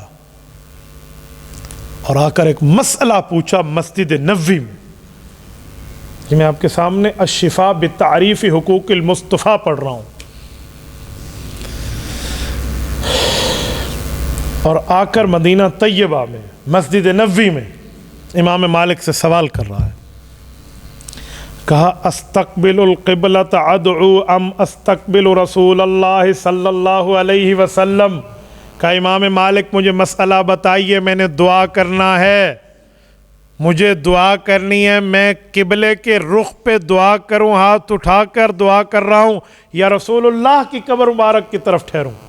وہاں ایک عجیب ترتیب ہے, قبر مبارک پہ اللہ آپ کو لے جائے, رسول اللہ کی قبر مبارک. جیسے ہم قبر میں کسی کو رکھتے ہیں تو چہرہ اور پوری سائڈ کس طرف کرتے ہیں, تو رسول اللہ صلی اللہ علیہ وسلم کو بھی ایسے ہی تشریف فرما کیا گیا. تو حضور پاک کا چہرہ ہے انور قبلے کی طرف, تو جو سلام کے لیے مواجہ شریف پر آئے گا تو اس کا منہ تو حضور کی طرف ہوگا اور اس کی کمر آٹومیٹیکلی قبلے کی طرف ہوگی نا. تو وہاں ترتیب ایسی ہے. ادھر کیا کرنا ہے, ہر جگہ تو قبلہ رخ ہو کر دعا کریں گے, ترتیب تو یہ, ادھر رسول اللہ کی طرف چہرہ کرنا ہے یا قبلے کی طرف. آپ کرو قبلے کی طرف, کوئی نہیں بات, لیکن ایک ادب یاد رکھنا, ہمارے اکابر کا ذوق یہ ہے, اس موقع پہ کمر ہوتی ہے قبلے کو ہو جائے, پیٹھ رسول اللہ کو نہ کرنا. اس موقع پہ رسول اللہ کی طرف منہ کر کے دعا کے حکم, ٹھیک ہے. آداب رسول اللہ صلی اللہ علیہ وسلم کے اللہ کو بڑے محبوب ہے. یہ مسئلہ پوچھتے امام مالک سے، وقت کا بادشاہ. امام مالک جواب دیتے ہیں لما تصریف وجہک عنہ صلی اللہ علیہ وسلم، کہ حضور پاک سے چہرہ کیوں ہٹا رہے ہو، ادھر ہی منہ رکھو. وَهُوَ وَسِيلَتُكَ وَوَسِيلَتُ أَبِيكَ آدم علیہ السلام. حضور پاک آپ کے سامنے موجود تو حضور آپ کا وسیلہ، اللہ تک پہنچنے کا ذریعہ، اور حضرت آدم علیہ السلام بھی انہی وسیلے سے اللہ پاک سے اپنی بھول کی معافی لے کر آئے. ہمارے والد کا بھی وسیلہ. اس طرف منہ کریں. الی اللہ یوم القیامہ، قیامت تک کا وسیلہ تو رسول اللہ صلی اللہ علیہ وسلم کی ذات اقدس ہے. تو آپ کو منہ یہیں کرنا چاہیے. بل استقبل ہو واستشفع بھی فیشفع اللہ. اسی طرف منہ کر اور حضور پاک علیہ الصلوۃ والسلام سے عرض کر، اور اللہ حضور پاک کی سفارش کو قبول فرمائیں گے. کیوں؟ لقولہ تعالی، کیونکہ رب کریم نے سورۃ النساء نمبر 64 میں فرمایا وَلَوْ أَنَّهُمْ إِذْ ظَلَمُوا أَنفُسَهُمْ جَاءُوكَ. وہ آیت جو میں نے پڑھی ہے کہ جب گناہگار گناہ کر لے، گناہگار پھر خود بھی معافی مانگے، آپ کے پاس آئے، آپ بھی اس کے لیے اللہ سے معافی مانگیں تو اللہ اس کو معاف فرما دے. یہ امام مالک ابن انس رحمہ اللہ کا فتویٰ ہے، اس کا عمل ہے، اور بادشاہ وقت سے مخاطب. تو رسول اللہ صلی اللہ علیہ وسلم کی ذات اقدس کے آداب میں ہی بات شامل ہے. آگے آئیے، امام سبکی رحمہ اللہ نے اسی دلیل کو توسل بالذوات، رسول اللہ کی ذات اقدس کو دلیل کے ساتھ پیش کرتے ہوئے، یہ شفاء السقام کی صفحہ 376 الباب الثامن فی التوسل، اس کے تحت پیش کر رہا ہوں. یہ والاحادیث والآثار فی ذلک اکثر من ان تحصر ولو تتبعتها لوجدت منها الوفا ونص قولہ تعالی ولو انہم اذ ظلموا انفسہم. کہ اے لوگو، اگر تم رسول اللہ کے فرامین اور صحابہ کرام کے فتاویٰ کو اس توسل کے بارے میں شمار کرنا شروع کر دو تو ان کی تعداد ہزاروں تک پہنچ جائے گی کہ رسول اللہ کی ذات کا وسیلہ جائز ہے. تو آپ اس سے اندازہ لگا لیں کہ رسالت مآب صلی اللہ علیہ وآلہ وسلم کا کس حد تک معاملہ ہے. یہ دلیل نمبر 3 لیجئے.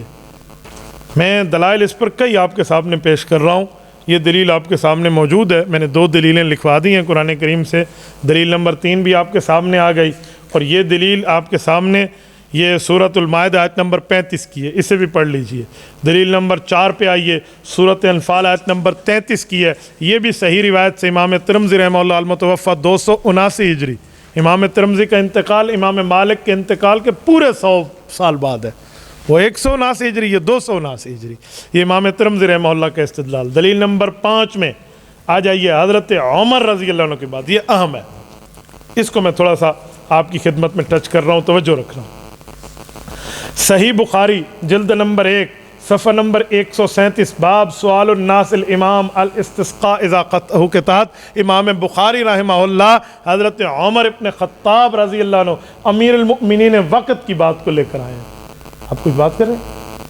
اچھا، میں نے سمجھا آپ نے کوئی سوال کرنا ہے. سنیے، ان انس رضی اللہ تعالیٰ عنہ ان عمر بن الخطاب، یہ پوری روایت موجود ہے.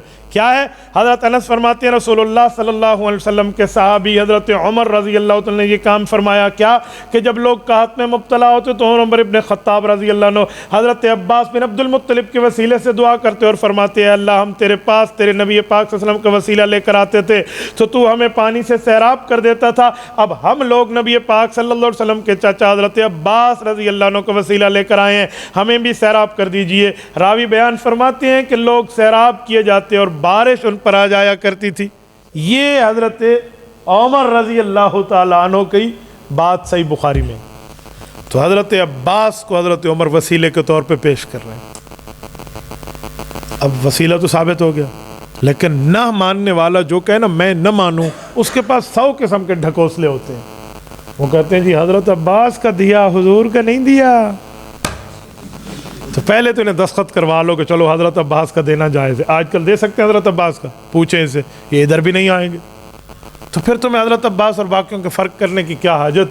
آؤ میں اس سوال کو یوں جو ہے نا کیا کہتے ہیں چٹیل میدان میں رکھ کے جیسے فٹ بال کو کک لگائی جاتی ہے نا، میں اس کے جوابات آپ کی خدمت میں رکھتا ہوں. ہم نے کہا سنے اس حدیث سے وسیلہ ثابت ہو گیا؟ کہتے ہاں تو زندہ کا ثابت ہوا، حضرت عباس کا وسیلہ۔ میں نے کہا اچھا توجہ رکھنا، حضرت عباس کا وسیلہ جو حضرت عمر نے دیا، اس کی پہلی وجہ یہ ہے کہ حضرت عمر رضی اللہ عنہ بتانا چاہتے کہ جس طرح انبیاء کا وسیلہ جائز ہے، ایسے غیر نبی کا وسیلہ بھی جائز ہے۔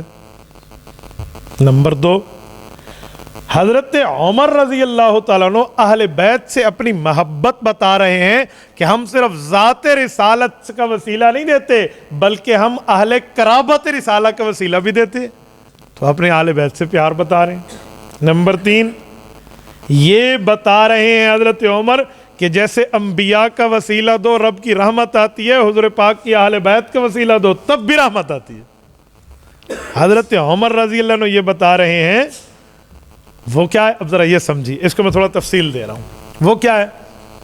انسان کی ایک فطرت ہے کہ بن دیکھی چیز اور دیکھی چیز میں بڑا فرق کر لیتا ہے۔ مبصر اور غیر مبصر کا فرق ہے، جو دکھ رہا ہو اور جو غائب ہو تو بڑا فرق ہوتا ہے نا۔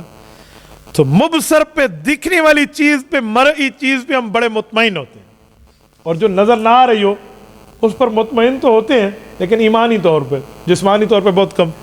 کوئی بندہ ٹھہرا ہو نا تو ایک بندہ گناہ نہیں کرے گا، جھوٹ نہیں بولے گا، کیوں؟ یہ دیکھ رہا تھا مجھے، میں اس کے سامنے جھوٹ بولوں گا یہ میری ناک کاٹ لے گا۔ اور فرشتے دیکھ رہے ہوتے ہیں پھر بھی جھوٹ پہ جھوٹ بندہ بول رہا ہوتا ہے، کیوں؟ وہ مرئی مبصر چیز ہے، یہ غیر مرئی غیر مبصر چیز ہے۔ تو انسان کی جو فطرت ہے نا، نیچر کے ناٹ بھی چینج ہے نا، وہ نہیں بدلتی، تو مبصر چیز پر انسان بڑا مطمئن ہوتا ہے۔ تو حضرت عمر رضی اللہ عنہ نے مبصر چیز کا وسیلہ بطور اطمینان پیش کیا کہ دیکھو حضرت عباس ہم میں موجود ہے، میں انہی کا وسیلہ پیش کروں۔ پانچواں جواب بھی میں آپ کو سمجھاتا ہوں، بلکہ اسی کو ایک ذریعہ بناتا ہوں۔ وہ کیا ہے؟ صحابہ کرام سے بھی ثابت ہے، تابعین سے بھی ثابت ہے۔ جلد نمبر 10 اعلاء السنن کی اٹھا لیں، مولانا محدث ظفر احمد عثمانی رحمہ اللہ المحدث الناقد، اس پہ پوری تفصیل دی ہے انہوں نے کہ وَكَانَ يُبْرِدُ الْبَرِيدَ مِنَ الشَّامِ إِلَىٰ تَسْلِيمِ النَّبِيِّ صلی اللہ علیہ وسلم۔ عمر بن عبد العزیز شام سے، دمشق سے، امیر المؤمنین وقت ہونے کے بعد مختلف اونٹنیوں کو تیار کرتے اور بڑے بڑے صلحاء اولیاء کو اس پر بٹھاتے اور فری آف کاسٹ حج کراتے، کہتے جاؤ مدینہ طیبہ میں جاؤ گے، مکہ مکرمہ جاؤ گے، حج بھی کرو، جب مدینہ جانا تو میرا سلام بھی حضور کو دینا۔ میں سوال کرتا ہوں کہ سلام رسول اللہ کو فرشتے نہیں لے جاتے؟ بتاؤ، آپ کو اور ہم سب کا نظریہ ہے جب فرشتے لے جاتے ہیں تو پھر کسی بندے کا تو ہم کیوں بھیجتے ہیں؟ یہ کچھ دنوں پہلے کی بات ہے، حضرت مولانا عبدالحفیظ مکی رحمہ اللہ تعالیٰ کے فرزند بھائی معاذ، میرا ان سے ماشاءاللہ بہت اچھا تعلق ہے، میری ان سے واٹس ایپ پر بات ہوئی تو انہوں نے مجھے فرمایا کہ مجھ سے میں مدینہ طیبہ میں، اللہ جانتا ہے، یقین مانے میرا دل ہل گیا، میں نے جو کام کی بات لکھ رہی تو چھوڑ دی، میں نے کہا حضرت مجھے سلام میں یاد رکھنا، دعا میں یاد رکھنا، باقی باتیں بعد میں۔ لفظ مدینہ آ جائے نا تو مسلمان کا دل کیا مانگ کرتا ہے؟ کیا مسلمانوں کو یہ چیز نہیں سمجھ آتی؟ تو بھائی جب فرشتے لے کر جا رہے ہیں درود تو ہم کسی اور کو کیوں کہتے ہیں؟ بھائی طبیعت انسانی یہ ہے کہ دکھنے والی چیز پر بندہ زیادہ مطمئن ہوتا ہے، فرشتے تو غیر دکھنے والے ہیں نا، وہ تو لے ہی جاتے ہیں، لیکن کسی حاجی کو ہم زیادہ کہتے ہیں، اس پر زیادہ مطمئن ہوتے ہیں۔ تو حضرت عباس کا حضرت عمر نے وسیلہ پیش کیا، دکھنے والی چیز ہے، اطمینان کے اظہار کے لیے۔ چوتھا جواب، اور پانچواں جواب لو، جب حضرت عمر رضی اللہ عنہ حضرت عباس کا وسیلہ پیش کر رہے ہیں، رسول اللہ کے چاچے کی ذات کا وسیلہ جائز ہے تو ذات رسالت کا کیوں ناجائز ہے؟ ٹھیک ہے۔ اور چھٹا جواب، یہ ہماری ان سے گفتگو ہو کے نا یہ جواب مجھے اچھی طرح ان کے سمجھ آ جاتے ہیں۔ میں نے ایک جگہ یہ جواب پیش کیا اور مماتیت اپنی موت آپ مر گئی، وہ جواب نہ دے سکے، ورنہ بڑے ادھر ادھر اینج کر دینا اونج کر دینا والی بات تھی۔ میں نے کہا حضور پاک علیہ الصلوۃ والسلام کا وسیلہ حضرت عمر کو اس موقع پر پیش نہیں کرنا چاہیے تھا، جائز ہے، لیکن حضرت عمر نے ٹھیک کیا حضرت عباس کا وسیلہ پیش کر۔ وہ کیوں؟ میں نے کہا کیا مانگ رہے تھے؟ کہتے بارش۔ میں نے کہا اس بارش کا فائدہ قبور والوں کو ہے یا زمین کے اوپر والوں کو؟ کہتے بارش کا فائدہ تو زمین کے اوپر والوں کو ہے۔ میں نے کہا زمین کے اوپر والوں کو فائدہ تھا، زمین کے اوپر والے کا وسیلہ پیش کیا۔ کہاں لکھا ہوا ہے میں نے کہا تیرا اعتراض کہاں لکھا ہوا ہے؟ میرا اعتراض تو میرے دماغ میں آیا. میں نے کہا میرا جواب میرے دماغ میں آیا, تیرا دماغ ٹھیک ہے اور ہمارا دماغ کوئی ٹکے سیر ملتا ہے. جی ہاں ٹھیک ہو گیا. ان کا جو دعویٰ ہے کہ زندہ کا جائز ہے اور وفات شدہ کا جائز نہیں ہے, نہ یہ عبارت النص سے ثابت ہے, نہ اشارت النص سے ثابت ہے, نہ دلالت النص سے ثابت ہے, نہ اقتضاء النص سے ثابت ہے. جو 4 استدلالات کی چیزیں سمجھ آتی ہیں.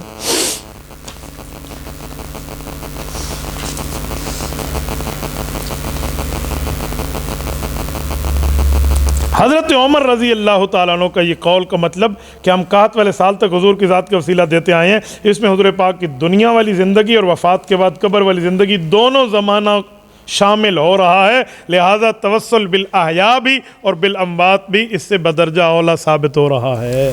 اہل سنت والجماعت کا یہ موقف میں نے آپ کے سامنے رکھ دیا, ٹھیک ہے. بلکہ فتح الباری دیکھیے, صحیح بخاری کی اسی حدیث کی تفسیر اور تشریح اور وضاحت اور ایکسپلینیشن دیکھیے تو امام ابن حجر اسقلانی رحمہ اللہ المتوفی 800 رائٹ 52 ہجری, اور امام عینی رحمہ اللہ المتوفی 855 ہجری. ماشاءاللہ آپ کو اسماء الرجال پڑھایا آپ نے, بہت اچھا. اسماء الرجال قابو کر کے رکھنا. اگر اسماء الرجال آپ کو آتا ہے نا, اسماء الرجال وہ فن ہے کہ راوی کب فوت ہوا کب پیدا ہوا, اس کا زمانہ کیا ہے, ایسے منٹ میں آپ حدیث کی سند متصل ہے یا منفصل ہے نکال لیں گے, اور آپ کی پکڑ کی علمیت اتنی مضبوط ہے جیسے پورا موٹر سائیکل بندے کے پاس ہو, پیٹرول نہ ہو وہ نہیں چل سکتا. یہ پیٹرول ہے آپ کے علم کا. اسماء الرجال کو مضبوط رکھنا, آپ کو پتہ ہو یہ بندہ کب ہے. کراچی میں ہمارا ایک مرتبہ ٹاکرے کا معاملہ بنا, مولانا عبد القیوم قاسمی دامت برکاتہم جامعہ معارف اسلامیہ بلدیہ کراچی میں وہاں گیا تو وہاں کہتے ہیں مماتی بحث کے لیے آئے گا اور وہ بخاری شریف کا حافظ ہے اور وہ یہ ہے اور وہ ہے. یہ باتیں میں اپنے دماغ میں کبھی پریشرائز نہیں رکھتا, اور نہیں وہ حافظ ہے تو کیا, میں نے ان کے حافظوں کو بھی اللہ حافظ ہوتے دیکھا ہے. بہرحال وہ لے دے کہ وہ آ گیا شرائط طے کرنے ایک دن پہلے, تو مولانا نے مجھے کہا کہ وہ شرائط طے کرنے ایک دن پہلے آ رہے ہیں. میں نے کہا حضرت یہ پھر مناظرے پہ نہیں آئیں گے, یا آج کوئی ایسی شرط لگا کے درمیان میں انہوں نے پتلی گلی پکڑنی ہے. تو کہتے ہیں کیا کریں, میں نے کہا شرائط کو مناظرہ بنا دیں, اگر انہوں نے کچھ اوپر نیچے کیا تو میں اسی کو بنا دوں گا, پھر یہ یاد رکھیں گے. دوسرے دن نہیں آنا حضرت, آپ یاد رکھنا میرا تجربہ ہے. انہوں نے کہا جی ٹھیک. ہم بیٹھ گئے وہاں پر, وہ آ گئے. اب اتفاق سے میرے سر پہ اس وقت پگڑی نہیں تھی, ٹوپی تھی. یہ میرے سر پہ جب ٹوپی اور وہ مناظرہ بڑا ججتا ہے, اگلا سمجھتا ہے کہ طالب علم بیٹھے چلو انہوں اینج کر دینا ہے نا. تو اتفاق سے, اور میں نے بھی اس پر یہ ظاہر نہیں ہونے دیا کہ میں کون ہوں, اور حضرت مولانا عبد القیوم قاسمی دامت برکاتہم آگے بیٹھے ہیں شرائط کی بات کر رہے ہیں.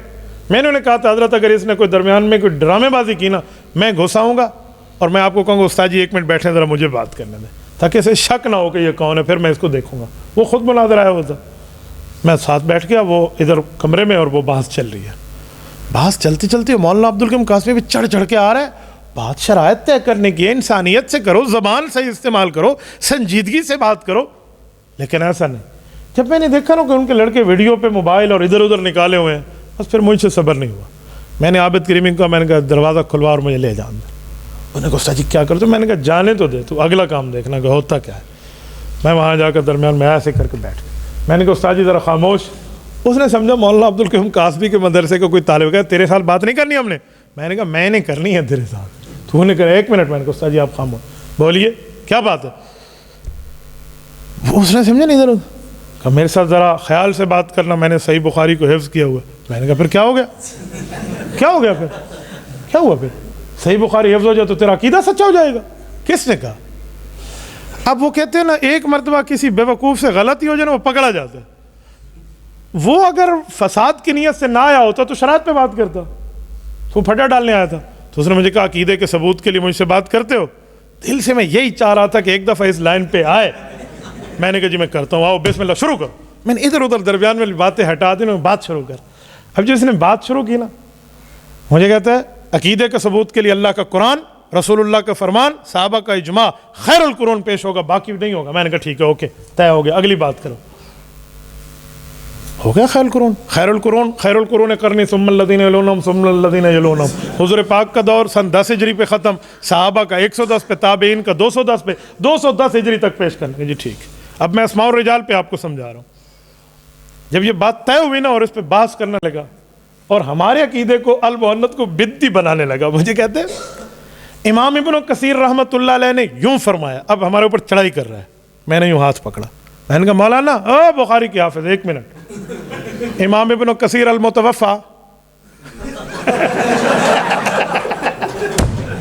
کب فوت ہوئے ہیں؟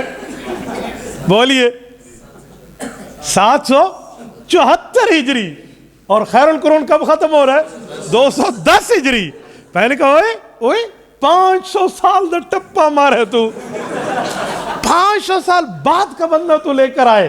تیرے لیے ٹھیک ہے اور میرے لیے خیر القرون. وہ حضرت جو ہم نے رگڑا اس کو، وہ رب جانتے ہیں. وہ تو گالیاں پہ اور ادھر ادھر، یقین مانے بعض اوقات یوں ٹوپی نہیں یوں ہے. میں نے کہا بھائی انسانیت سے بات کرو. مولانا قاسمی ایک کونے میں بیٹھ کے ہنس رہے تھے کہ کام اس نے ٹھیک کیا ہے نا. مجھے کہتا تو کون ہے؟ میں نے کہا میں جو بھی ہوں، تو میں نے رشتہ دینا ہے، کوئی بات کرو. یقین مانے اس کے طالب علم ادھر ادھر بیٹھے تھے، ہم بات کرتے. میں نے کہا تو بات کر لے، آپ بسم اللہ بات کر لے، تو تیرا شوق پورا کرتا ہوں. میں نے کہا استاد صاحب آپ اسے دیں اختیار، میں اس سے بات کرتا ہوں. یعنی میں نے وہاں کوئی نرمی شرمی نہیں دکھائی نا، لیکن اس ایک بات پہ اسے ایسی پکڑ ہوئی نا تو اسے سمجھ آ گیا نا. تو اب انہوں نے درمیان میں گالیاں دے کر پھڈا ڈالا. ہمارے بھائی عابد کریمی ویڈیو بنا رہے تھے، وہ بھی ہمارے پٹھان بھائی ہیں، اللہ ان کو جزائے خیر دے. ایک مماتی نے اب درمیان میں گالی دی تاکہ لڑائی پڑے اور ہم بھاگ جائیں، جان چھوٹے نا، یہ ان کی پرانی روش ہوتی ہے. اس نے جب مجھے گالی دی نا تو ہمارا ویڈیو والا عابد کریمی اللہ اسے جزائے خیر دے، اس نے موبائل رکھا نیچے اور ویڈیو کی بند اور یوں پکڑ کے گالی والے کو لگایا چانٹا. وہ تو چاہتے ہی یہی تھے، لڑائی پڑ گئی اور وہ بھاگ گئے. جوتیاں رومال تو ہمارے پاس بطور غنیمت بچ گیا نا، یہ بھاگ گئے. میں نے عابد کو کہا، میں نے کہا عابد جیتا جتایا مناظرہ تو نے ویڈیو بند کر کے لٹا دیا. نہیں استاد جی تکنزل گئی. میں نے کہا کیا گالی دے رہا تھا خدا کے بندے، یہی تو ریکارڈ کرنے والی چیز تھی. ہم بتاتے کہ ان کے پلے گالیاں ہیں، ان کے پلے دلائل نہیں ہیں. نہیں بس اس وقت ہمارا دماغ گرم ہو گیا تھا نا. تو یہ میں آپ کو صرف اسی لیے سمجھا رہا ہوں. پھر اگلے دن کوئی مناظرہ نہیں ہوا، انہوں نے پولیس بھیج دی موقع پر. ایس پی آ گیا، حال مدد یا پولیس پر بھاگ گئے. مولانا قاسمی دامت برکاتہ مجھے آج تک کہتے بات آپ کی ٹھیک تھی. میں نے کہا حضرت تجربے والوں سے پوچھیں، یہ ہماری فیلڈ ہے. اور یہ وہی مماتی تھا جو حضرت مولانا شیخ سلیم اللہ خان رحمہ اللہ تعالیٰ کے پاس جا کر چیلنج کر رہا تھا کہ مجھ سے مناظرہ کرو. اور حضرت مولانا سلیم اللہ خان رحمہ اللہ سے نکل کے یہ بات مولانا عبدالقیوم قاسمی تک، اور قاسمی صاحب نے ہمیں بلوایا، استاد جی درمیان میں، اور ہم جا کر وہاں پہنچے. یعنی جس کا حال یہ ہے کہ وہ ہم سے دو آنکھیں چار نہیں کر سکتا، وہ بیٹھ کے شیخ سلیم اللہ خان رحمہ اللہ پر بات کر رہا. یہ ان کا عالم ہوتا ہے. تو پکڑا ہم نے کس سے، کس فن سے؟ اسماء الرجال سے. تو اسماء الرجال یوں آپ کا تگڑا ہونا، ایک دلیل سے دوسری دلیل چلنے کی نوبت نہیں آئے گی. تبھی میں نے آپ سے پوچھا کہ اسماء الرجال کیا ہے. چلو میں پیش کر رہا تھا حضرت عباس رضی اللہ تعالیٰ عنہ کے وسیلے پر ابن حجر اسقلانی رحمہ اللہ کی بات. اور ابن حجر اسقلانی المتوفی 852 ہجری، وہ فرماتے ہیں ان رسول اللہ صلی اللہ علیہ وسلم کانا یرا للعباس ما یرا الولد للوالد فاقتدوا ایها الناس برسول اللہ صلی اللہ علیہ وسلم فی امی العباس واتخذوه وسیلۃ الی اللہ وفیہ فما برئوا حتی سقاهم اللہ. کہ رسول اللہ صلی اللہ علیہ وسلم کی نظر میں حضرت عمر نے فرمایا، خطبہ دیا اور فرمایا لوگو رسول اللہ کی نظر میں حضرت عباس کا مرتبہ ایسے تھا جیسے اولاد کی نظر میں والد کا ہوتا ہے، اس لیے اے لوگو حضرت عباس حضور کے چچا کو وسیلے کی اقتداء کر لو اور ان کو اللہ کی جانب وسیلہ بناؤ. یہ دعا مانگ رہے تھے کہ بارش چھن چھن برسنا شروع ہو گئی. ٹھیک ہے، تو وہ تو حضرت عباس کو قرابت کی وجہ سے پیش کر رہے تھے. تو دونوں باتیں ٹھیک ہے بھائی. آپ آدھی بات اسی کے تحت یہ نیچے مقالات قوسری سے شیخ زاہد بن حسن القوسری رحمہ اللہ، شیخ زاہد بن حسن القوسری رحمہ اللہ شیخ عبد الفتاح ابو غدہ رحمہ اللہ کے استاذ ہیں، اور یہ مولانا شیخ الاسلام مفتی محمد تقی عثمانی دامت برکاتہم کے دادا استاذ ہیں، شیخ زاہد بن حسن القوسری. کیونکہ ان کے شاگرد شیخ عبد الفتاح ابو غدہ حضرت کے ساتھ ان کی سلسلہ تلمذ ہے حضرت شیخ الاسلام کے ساتھ. بلکہ فرماتے تھے لو کنت تفاتح لاکلتک، کہا محمد تقی عثمانی آپ کی گفتگو اتنی میٹھی ہے کہ تم سیب ہوتے تو میں تمہیں کھا جاتا. یہ عبد الفتاح ابو غدہ رحمہ اللہ کی بات ہے. امداد الاحکام میں محدث ظفر احمد عثمانی رحمہ اللہ نے حضرت تھانوی رحمۃ اللہ علیہ کی تصدیق سے اسی پر پورے دلائل قائم کیے ہیں، اور آپ دیکھ لیجئے۔ میں چاہتا ہوں کہ میں یہ تحریر آپ کے سامنے پڑھوں اور آپ حضرت تھانوی رحمہ اللہ کی تصدیق والی اس تحریر کو سمجھیں۔ شیخ الاسلام حضرت مولانا ظفر احمد عثمانی رحمہ اللہ المتوفی 1394 ہجری ایک سوال کا جواب دیتے ہوئے ارشاد فرماتے ہیں کہ صحابہ کرام کا وصال نبوی علیہ السلام الی یوم القیامہ، اس کے بعد حضرت عباس سے استسقاء میں توسل کرنا ہرگز اس امر پر دلالت نہیں کرتا کہ بعد وصال حضور سے توسل دعا فی الممنوع ہو گیا ہے۔ اگر کسی کا یہ دعویٰ ہے تو دلالت النص، عبارت النص، اشارت النص، اقتضاء النص کسی طریق سے آئے اور ثابت کر کے دکھائے، اور یہ حدیث اس امر پہ کیوں کردال ہو سکتی ہے؟ بلکہ اگر غور کیا جائے تو خود اس واقعہ میں بھی توسل بسید الرسل ثابت ہے، کیونکہ حضرت عمر رضی اللہ تعالیٰ عنہ کے یہ الفاظ ہیں، اللہم انا نتوسل الیک بامی نبیک، ٹھیک ہے، وَسِنْوُ ابی، یہاں در حقیقت حضور پاک علیہ السلام ہی سے توسل تھا۔ حضرت عمر کا اس کو توسل بن نبی کی تقویت کے لیے آگے کر دینا حضرت عباس کا ہو گیا۔ یہ مولانا ظفر احمد عثمانی رحمہ اللہ کی تحقیق اور امداد الاحکام پہ حضرت تھانوی رحمۃ اللہ علیہ کی تصدیق موجود ہے۔ اور فقیہ العصر مولانا مفتی رشید احمد لدھیانوی رحمہ اللہ المتوفی 1422 ہجری اور بانی جامعۃ الرشید کراچی، ان نے بھی اس حدیث پاک کو نقل کر کے اس پر دلائل قائم فرمائے ہیں۔ احسن الفتاوی جلد نمبر 1 صفحہ نمبر 333، 34، 35 پر اس پر پوری تفصیل دی ہے کہ وسیلہ دینا ذات اقدس صلی اللہ علیہ وسلم کا وفات کے بعد بھی جائز ہے۔ دلیل نمبر 6 میں بھی صحابہ کرام رضی اللہ عنہم اجمعین کی ترتیب ہے۔ میں یہ آپ کے سامنے دلیل نمبر 6 پڑھ ہی دیتا ہوں۔ ان عثمان بن حنیف رضی اللہ تعالیٰ عنہ ان رجلا ضریر البصر اتى النبی صلی اللہ علیہ وسلم فقال ادعو اللہ لی ان یعافینی، ایک شخص رسول اللہ صلی اللہ علیہ وسلم کے پاس آیا، اسے آنکھوں کی تکلیف تھی۔ حضرت عثمان بن حنیف رضی اللہ فرماتے ہیں اس نے آ کر اللہ کے رسول کی خدمت میں عرض کیا، یا رسول اللہ میرے لیے اللہ سے دعا کیجئے رب کریم میری آنکھوں کی صحت عطا فرمائے۔ فقال، رسالت امام الاسلام نے ارشاد فرمایا، ان شئت اخرت لک وہو خیر وان شئت دعوت، بیٹا بتا چاہتے ہو اس دعا کو مؤخر کر دو تمہیں آخرت میں بہت بڑا اجر ملے گا، یہ آنکھیں ایسی رہیں، اور چاہتے ہو تو دنیا میں تیرے لیے دعا کر دے تو آنکھ ہو جائے گی۔ فقال ادعو، انہوں نے کہا یا رسول اللہ ادھر بھی دعا کر دیجئے تاکہ میری آنکھیں دنیاوی بھی سلامت رہیں۔ فامرہ ان یتوضا، حضور نے فرمایا اٹھو وضو کرو، وہ اٹھے اس نے وضو کیا۔ فیحسن وضوءہ، بہت اچھے طریقے سے وضو کیا، سنت آداب سنن مستحبات کی اس کے ساتھ پابندی کے ساتھ۔ وَيُصَلِّ رَكَعَتَيْن، 2 رکعتیں پڑھو، وَيَدْعُو، اور یہ دعا کرو۔ کیا دعا ہے؟ بہذا الدعا اللہم انی اسألک واتوجہ الیک بن محمد صلی اللہ علیہ وسلم نبی الرحمہ، یا محمد انی قد توجہت بک الی ربی فی حاجتی هذه لتقضى اللہم فشفہ فیہ۔ رسول اللہ صلی اللہ علیہ وسلم دعا سکھائی، بیٹا جاؤ وضو کرو، وضو کر کے 2 رکعت پڑھو، پھر اللہ رب العزت سے یہ دعا مانگو۔ اب وہ دعا کیا ہے؟ وہ دعا سکھائی، اے اللہ میں آپ سے سوال کرتا ہوں، آپ کی طرف متوجہ ہوتا ہوں، رحمت والے نبی پاک صلی اللہ علیہ وسلم کے وسیلے سے میں محمد صلی اللہ علیہ وسلم، اے محمد میں آپ کے پاس آپ کے وسیلے سے آپ کے اللہ کی طرف اپنی حاجت کو لے کر آ رہا ہوں، اے اللہ مجھے محمد صلی اللہ علیہ وسلم کی سفارش میرے بارے میں قبول فرما لے۔ یوں بیٹھ کے کہا دعا کر۔ اب وہ دعا کر رہا ہے اور اس کو آنکھوں کی صحت مل گئی ہے۔ اب سوال یہ ہے، یہ رسالت امام علیہ السلام کی قولی حدیث بھی ہے اور تقریری حدیث بھی ہے۔ قولی حدیث فرمان نبوی، تقریری حدیث حضرت رسالت کی موجودگی میں کام ہو رہے ہیں اور رسول اللہ صلی اللہ علیہ وسلم اسے اپریشیٹ فرما رہے ہیں، استحسان فرما رہے ہیں، اچھا فرما رہے ہیں، اس کو غلط نہیں فرما رہے۔ تو قولاً اور تقریراً دونوں اعمال ہو گئے۔ ٹھیک ہو گیا دلیل نمبر 6۔ اور یہ حدیث پاک صحیح ہے، اس کو سنن ابن ماجہ کے اندر اس کی روایتوں کو قال ابو اسحاق ھذا حدیث صحیح، امام ترمذی ھذا حدیث صحیح، امام ابو عبداللہ حاکم ھذا حدیث صحیح علی شرط الشیخین، اور اس کو غیر مقلدین کے عالم دین مولانا ناصر الدین البانی نے بھی صحیح کہا ہے، اور حضرت مولانا حبیب الرحمن العازمی رحمہ اللہ نے بھی اسنادہ صحیح کہا ہے۔ یہ 5 حضرات نے اس سے باقاعدہ اس کو صحیح کہا، اور قاضی شوکانی نے اس سے استدلال کیا ہے۔ مفتی اعظم ہند مولانا مفتی کفایت اللہ دہلوی رحمہ اللہ المتوفی 1372 ہجری رحمہ اللہ نے کفایت المفتی کی جلد نمبر 2 کے صفحہ 85 پر اس سے استدلال فرمایا۔ تو یہ روایت صحیح ہے۔ اب اس روایت پر ایک اعتراض کرتے ہیں کہ اس میں ابو جعفر عبداللہ بن مسور المدائنی موجود ہے، لہٰذا یہ روایت ضعیف ہے۔ ہم نے کہا بابا اس میں عبداللہ ابو جعفر المدائنی بن مسور موجود ہی نہیں ہے، یہ غلط ہے۔ اس میں جو ابو جعفر ہے وہ عمیر بن یزید الانصاری الختمی المدنی ہے، اور وہ راوی ٹھیک ہے۔ اس پہ عمل الیوم واللیلہ رقم الحدیث حدیث نمبر 627 کے تحت یہ روایت موجود ہے، اور اس کے صحیح ہونے پر پوری کی پورے یہ دلائل آپ کے سامنے۔ چلیے اس کی کوئی پتہ نہیں 5-6 سندات آپ کے سامنے آ چکی ہیں، 6 سندات۔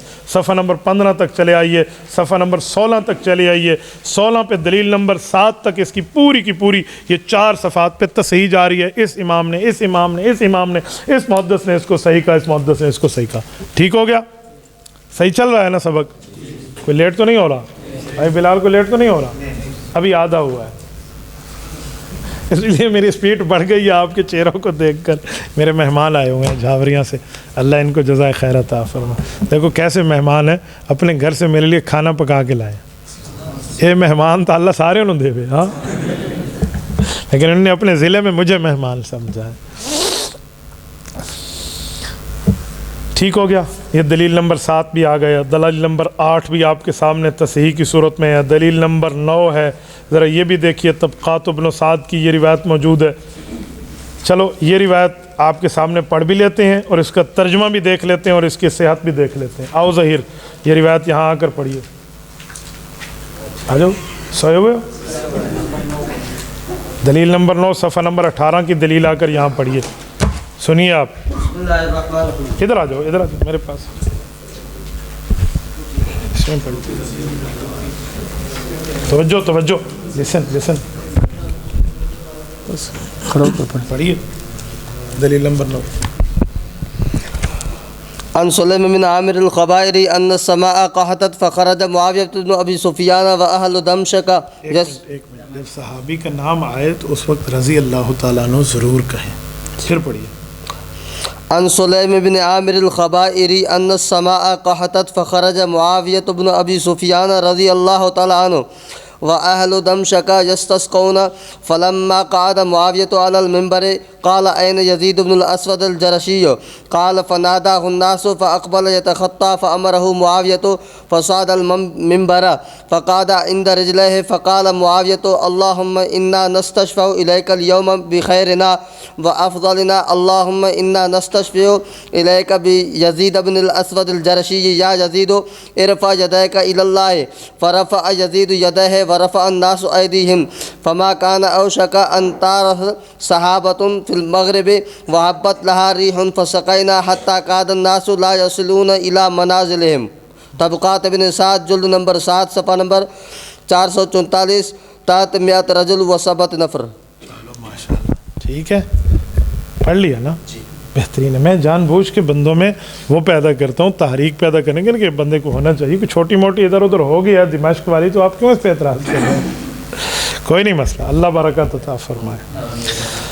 سلیم بن عامر الخبائری رضی اللہ تعالیٰ عنہ ارشاد فرماتے ہیں کہ آسمان سے پانی برسنا بند ہو گیا۔ سنیں یہ واقعہ، بڑے ٹاپ کا واقعہ۔ تو سیدنا امیر معاویہ بن ابی سفیان رضی اللہ عنہ کا دورہ ہے۔ حضرت معاویہ رضی اللہ عنہ اہل دمشق کو جمع کیا، بارش کی دعا کے لیے، صلاۃ الاستسقاء کے لیے نکلے۔ جب سیدنا معاویہ رضی اللہ عنہ ممبر پر تشریف فرما ہوئے، فرمایا یزید ابن اسود الجرشی کہاں ہے؟ یہ ایک بہت بڑے اللہ والے صحابی ہیں، یہ کہاں ہیں؟ راوی کہتے ہیں لوگوں نے کہا اس جگہ تھے، انہیں بلائیے، انہیں پکارا گیا، وہ تشریف لے آئے، اور جب وہ آئے تو انہیں حکم ہوا کہ آپ ممبر پر آ جائیے۔ وہ ممبر پر چڑھے اور ممبر کی نچلی سائٹ پر بیٹھ گئے۔ پھر حضرت معاویہ رضی اللہ عنہ دعا کی، اے اللہ آج ہم لوگ تیری جانب بہترین آدمی، افضل آدمی کی سفارش طلب کر رہے ہیں۔ اے اللہ ہم آپ کی بارگاہ میں یزید ابن اسود الجرشی رضی اللہ عنہ کی ذات اقدس کو پیش کر رہے ہیں۔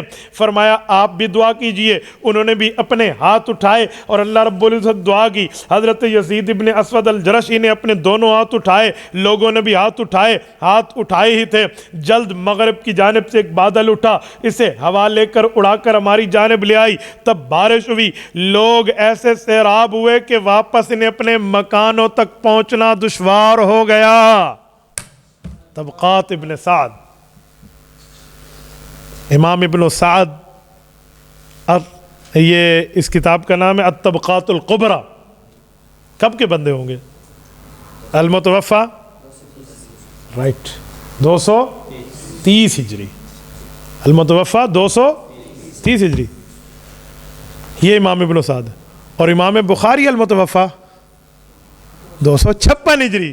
ذرا دیکھیے امام بخاری کی وفات سے کتنے سال پہلے ان کی وفات بنتی ہے. 56 سے 10 پیچھے لائیے, کتنے بنتے ہیں؟ 26 سال پہلے, ربع صدی پہلے وفات پائی ہے یہ امام ابن سعد رحمہ اللہ. یہ میں نے اس لیے سمجھایا کہ آپ یہ نہ سمجھنا کہ 88 چک کے کسی مسجد کے امام ہے امام ابن سعد. ٹھیک ہے, یہ کہاں کے ہے تو پتہ ہونا چاہیے. اس روایت سے استدلال کرنے والے بہت بڑے بزرگ امام ابو اسحاق ابراہیم بن علی رحمہ اللہ المتوفا 476 ہجری. ابھی حافظ ابن حجر اسقلانی رحمہ اللہ کو پیدا ہونے سے بھی 400 سال پہلے ان کا انتقال ہے. اس نے اس حدیث پاک کو صحیح کہا ہے المہذب کے اندر باب الاستسقاء کے اندر, اور یہ جلد نمبر 6 صفحہ نمبر 100 پورا. 100 یاد رہے گا آپ کو نا؟ کیسے؟ ایزی لوڈ 100 پہ ہوتا ہے نا عام طور پہ. ہاں 100 کو یاد رکھنا. دوسرے نمبر پہ امام نووی رحمہ اللہ المتوفا 676 ہجری 676.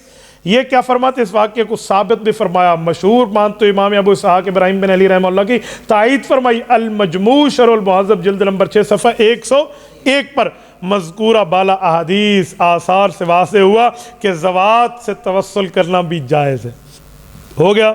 یہ دلیل نمبر 10 بھی آپ کے سامنے ہے, الموجب الکبیر الطبرانی سے, آپ اس کو دیکھ لیجئے. اس کے ساتھ امت کا اجماع, یہ دلیل نمبر 11 صفحہ نمبر 20 کو دیکھیے.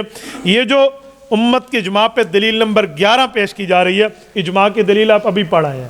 حضرت عمر رضی اللہ عنہ صحابہ کی موجودگی میں ذات کا وسیلہ پیش کر رہے ہیں. حضرت معاویہ رضی اللہ عنہ صحابہ کی موجودگی میں ذات کا وسیلہ پیش کر رہے ہیں. تو یہ امت کے افضل طبقے کا اجماع بھی ہو گیا.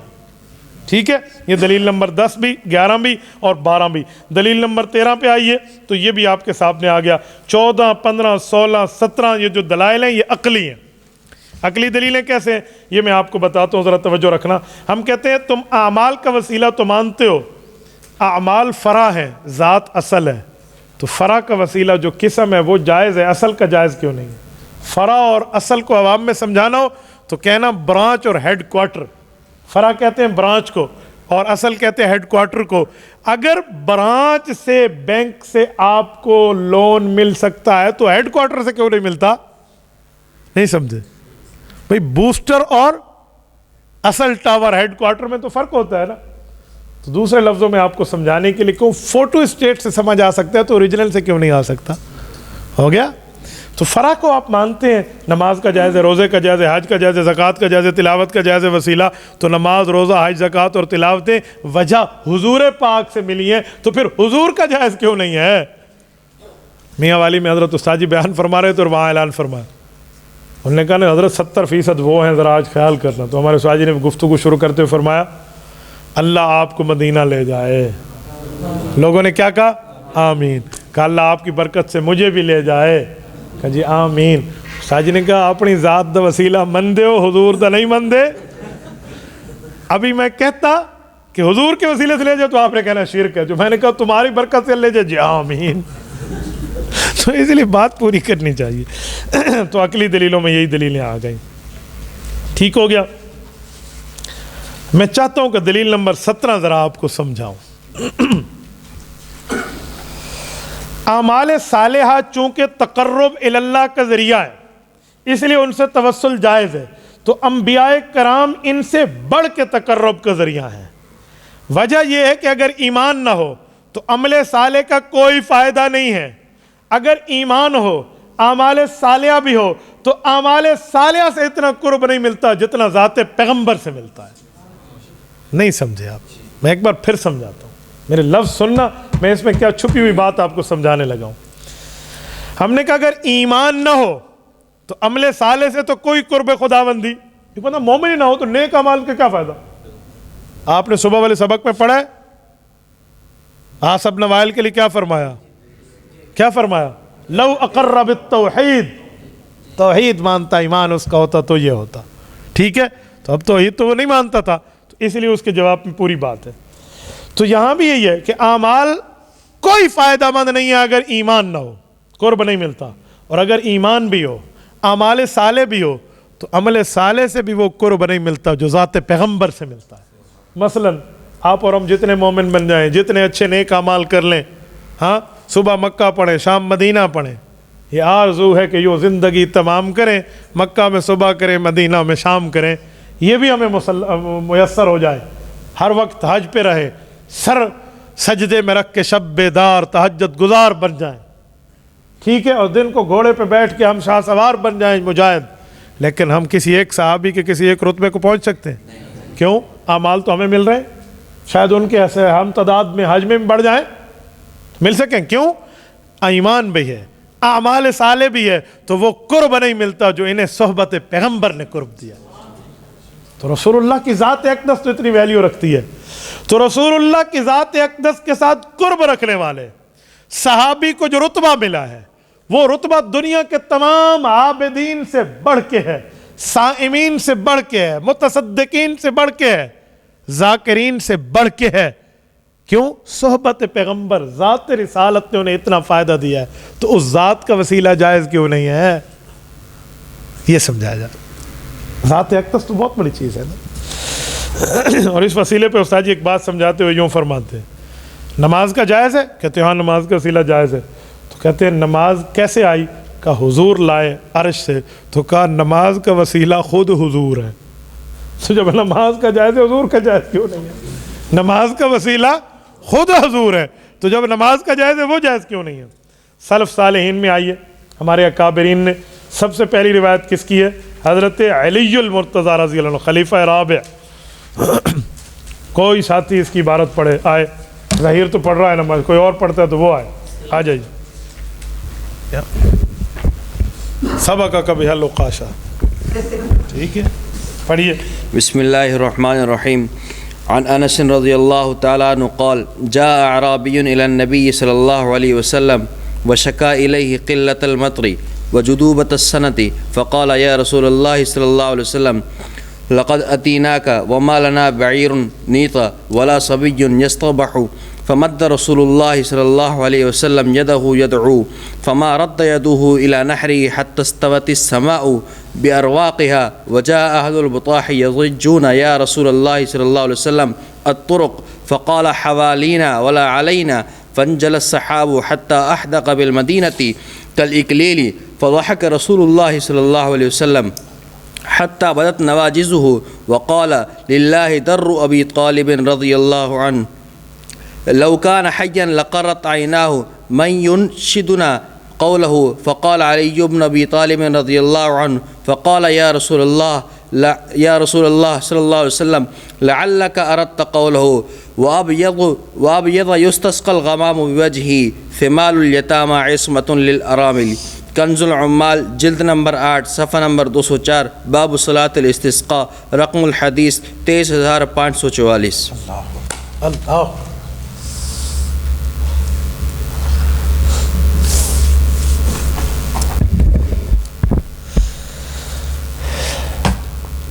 کیا الفاظ ہیں یار حدیث پاک کے، حیران ہو جاتے ہیں کیسی دعا ہوتی ہے اور کیسے رب کریم قبول فرما.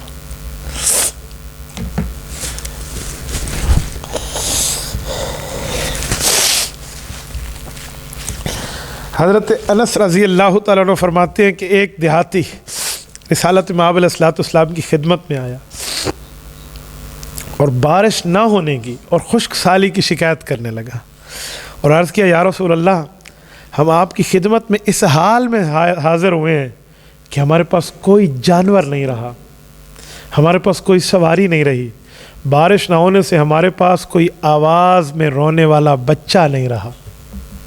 یہ حالات، اتنی خشک سالی. یا رسول اللہ ہمارے لیے دعا فرمائیے، اللہ بارش عطا فرمائے. آپ علیہ الصلوۃ والسلام نے دونوں ہاتھ بلند فرمائے اور اللہ سے دعا کرنا شروع کر دی. فما رد یدہ الی نہری حتی اللہ حتی استوت سما. فرمایا حضور پاک علیہ السلام نے اس وقت تک ہاتھ نیچے نہیں فرمائے، مسلسل دعا مانگتے رہے حتیٰ کہ رب نے بارش برسائی اور بادل بھیج دی. ایک شخص کی بات رسالت امام علیہ السلام نے ہاتھ اٹھے. بارش شروع ہو گئی, وہ بندہ گھر لوٹ گیا. کچھ دن تو بارش برسی, وہ پھر آیا اور اتنے بندوں کو ساتھ لے کر آیا کہ جن کے گھر اب ڈوبنے کے قریب ہو گئے, اتنی بارش ہو گئی. انہوں نے کہا یا رسول اللہ بس ہو گئی ہماری, بہت بارش برس گئی. اور چیخو پکار کے وہ حضور پاک علیہ السلام کے پاس پہنچ رہے ہیں کہ اب تو آمد و رفت کے بھی دروازے ختم ہو گئے, اتنی بارش برسی ہے, اتنی اللہ کی رحمت آئی, اتنا اللہ کا کرم. یا رسول اللہ ہم آپ کے پاس آئیں گا. جی اب کیا کہتے ہو؟ کہا اب اللہ کو کہیں بارش بند کر دے. اللہ اکبر. اب ہم پہ بارش اللہ نہ برسائے, بہت ہو گئی. حضرت رسول اللہ صلی اللہ علیہ وسلم نے پھر دعا فرمائی, فرمایا اللہ ہوا لینا ولا علینا, اللہ اس ارد گرد پر برسا دے, ہم پہ روک دے. اللہ, صحابی کا لفظ سنیں. حضرت انس فرماتے ہیں بادل کھلا اور مدینے کے ارد گرد کے علاقوں کو ڈھانپ لیا, ایسے جیسے بہت زیادہ کھانے والا کھانے والی چیز کو ڈھانپ لیتا ہے. یعنی ارد گرد پورا بارش چھٹ گئی نا, درمیان سے بادل ارد گرد پہ برسنا تھا نا, جہاں ضرورت تھی وہاں بھیج دیا. رسول اللہ صلی اللہ علیہ وسلم مسکرا دیے. اسی دعا پر فوراً عمل ہے. آپ علیہ الصلوۃ والسلام مسکرائے, رسول اللہ کے دانت مبارک اس خوشی میں ظاہر ہوئے. آپ نے فرمایا میرے چاچا ابو طالب کے کیا کہنے, آج وہ ہوتے تو ان کی آنکھیں ضرور ٹھنڈی ہوتی. ہمیں کون ابو طالب کا شعر سنائے گا جو اس نے بارش کے متعلق اور میرے متعلق کہے تھے. کہتے ہیں حضرت علی المرتضیٰ کھڑے ہو گئے, یا رسول اللہ میرے خیال میں جو آپ کی مراد اشعار ہے نا, آپ فرمائیں تو میں سنا دوں. فرمایا علی کہو کہ ابیض یستسقی الغمام بوجہی ثمال الیتامى عصمۃ للارامل. ابو طالب نے کہا تھا اے نبی پاک صلی اللہ علیہ وسلم, آپ گندم گوں سفید ہیں, آپ کے چہرے کے وسیلے سے بارش مانگی جاتی ہے, آپ یتیموں کے فریاد رس ہیں اور بیواؤں کے نگران ہیں. حضور نے فرمایا آج ویسے بارش آئی نا, اور ویسے لوگوں کے ساتھ اچھائی ہوئی. کہ آج میرے چاچو حضرت ابو طالب ہوتے نا, ان کی آنکھیں ٹھنڈی ہوتی, وہ کہتے دیکھو جو میں نے کہا تھا وہ اللہ نے کیسے پورا کر دیا. تو حضرت علی نے کہا یا رسول اللہ میں نے ٹھیک سنایا؟ تو حضور السلام نے فرمایا ہاں علی, میری مراد بھی یہی تھی.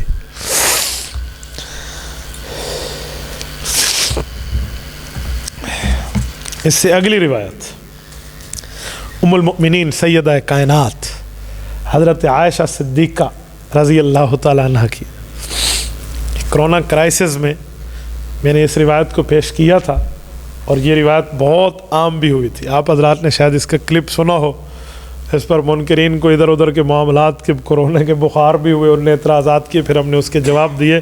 یہ یوٹیوب پر پوری تفصیل موجود ہے, وہ حدیث پاک سنن دارمی میں موجود ہے. یہ حدیث پاک میں آپ کی خدمت میں پڑھے دیتا ہوں. عن ابی الجوزاء اوس ابن عبداللہ کہتے ہیں, یہ سنن دارمی جلد نمبر 1 صفحہ نمبر 56, باب ما اکرم اللہ تعالی نبیہ بعد وفاتہ, حدیث نمبر 92. حضرت ابو الجوزا کہتے ہیں اوس ابن عبداللہ سے روایت فرماتے ہیں مدینہ طیبہ کے لوگ شدید قحط سالی میں مبتلا ہو گئے رسول اللہ صلی اللہ علیہ وسلم کی وفات کے بعد. ان لوگوں نے سیدہ کائنات اما عائشہ رضی اللہ تعالیٰ عنہ کی خدمت میں درخواست پیش کی کہ اب بارش نہیں ہو رہی, قحط سالی شروع ہو گئی ہے, کیا کریں؟ آپ رضی اللہ تعالیٰ عنہ نے ارشاد فرمایا اب میں آپ کو ایک طریقہ بتاتی ہوں, اگر اس پہ عمل کرو مجھے امید ہے اللہ ضرور بارش برسائیں گے. حضرت اماں رضی اللہ تعالیٰ عنہ نے فرمایا قبر مبارک کی طرف دیکھو, یعنی حضور پاک کی قبر پہ جاؤ, پھر حضور پاک کی قبر مبارک کے برابر ان کی چھت کے اوپر آسمان سے ایک روشندان بنا لو, تاکہ آپ صلی اللہ علیہ وسلم اور آسمان کے درمیان کسی قسم کا کوئی حجاب حائل نہ ہو, چھت نہ رہے. آپ یوں تو کرو کہ کیا ہوگا کہ پھر دیکھ لینا. لوگوں نے ایسے ہی کیا, تب بارش سے اتنے سیراب ہوئے, سبز گھاس اگنے لگ گئی, اونٹوں نے اتنا کھانا پینا کھا لیا کہ موٹے ہو گئے, گویا ان پہ چربی اتنی چڑھ گئی کہ پھٹے جا رہے تھے. اور اس سال کا نام خوشحالی کا سال قرار پایا. خوشحالی کا سال, تو یہ بھی ذات اقدس کا وسیلہ بعد وفات ہے. اور امام دارمی رحمہ اللہ کی قبر پر اب کروڑوں اربوں رحمتیں نازل فرمائے. اس حدیث پاک پہ جو باب باندھا ہے نا, مین چپٹر ہیڈنگ جو لکھی ہے نا وہ لفظ ہے ما اکرم اللہ تعالی نبیہ بعد وفاتہ، کہ اللہ نے رسول اللہ کی عزت اور احترام کو ظاہر فرمایا حضور پاک کے دنیا سے رخصت ہونے کے بعد۔ یہ امام مالک رحمہ اللہ کا حوالہ جو ابھی آپ پڑھ چکے ہیں۔ امام محمد بن ادریس الشافعی رحمہ اللہ المتوفی 204 ہجری۔ میں تیزی میں لے کر آ تو رہا ہوں لیکن بعض حوالے ایسے ہیں جو مجھے روک دیتے ہیں۔ یہ امام شافعی رحمہ اللہ کا حوالہ بھی ذرا آپ سنیے کہ اس میں کتنی محبت موجود ہے امام اعظم ابو حنیفہ کے بارے میں۔ یہ تاریخ بغداد ہے، جلد نمبر 1 ہے، صفحہ 101، باب ما ذکر فی مقابر بغداد کے بارے میں۔ امام خطیب بغدادی علی بن میمون روایت کرتے ہیں کہ میں نے امام شافعی رحمہ اللہ کو یہ فرماتے ہوئے سنا۔ کیا کہتے ہیں کہ وہ کہتے ہیں انی لا اتبرک بابی حنیفہ واجی الی قبرہ فی کل یوم یعنی زائرا فاذا عرضت لی حاجۃ صلیت رکعتین وجئت الی قبرہ وسألت اللہ تعالی الحاجہ عنده فما تبعدنی حتی تقضی۔ امام شافعی رحمہ اللہ فرماتے ہیں میرے اسلامی تعلیمی پڑھائی کے دور میں جب میں بغداد میں ہوں تو بغداد میں رہتے وقت جب مجھے کسی سلسلے کی کوئی مشکل پیش آتی میں امام اعظم ابو حنیفہ رحمہ اللہ کی قبر مبارک کے قریب آتا، وہاں مسجد میں نماز پڑھتا اور پھر امام صاحب کی قبر پہ آتا اور آ کر اللہ سے یوں دعا کرتا کہ میرے مولا اس کے وسیلے سے یہ چیز عطا فرما دے۔ فرماتے جب میں اس طرح دعا کرتا اس کے بعد بہت جلد میری دعا قبول ہو جاتی۔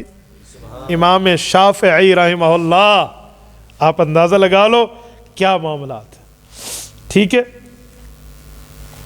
امام ابن حجر مکی رحمہ اللہ الخراۃ الحسان میں بھی یہی تعریف فرمایا کہ اہل حاجات اور علماء ہمیشہ امام اعظم رحمہ اللہ کی مزار کی زیارت کرتے اور حاجات بداری میں ان کا وسیلہ پکڑتے اور اللہ رب العزت سے دعا کرتے۔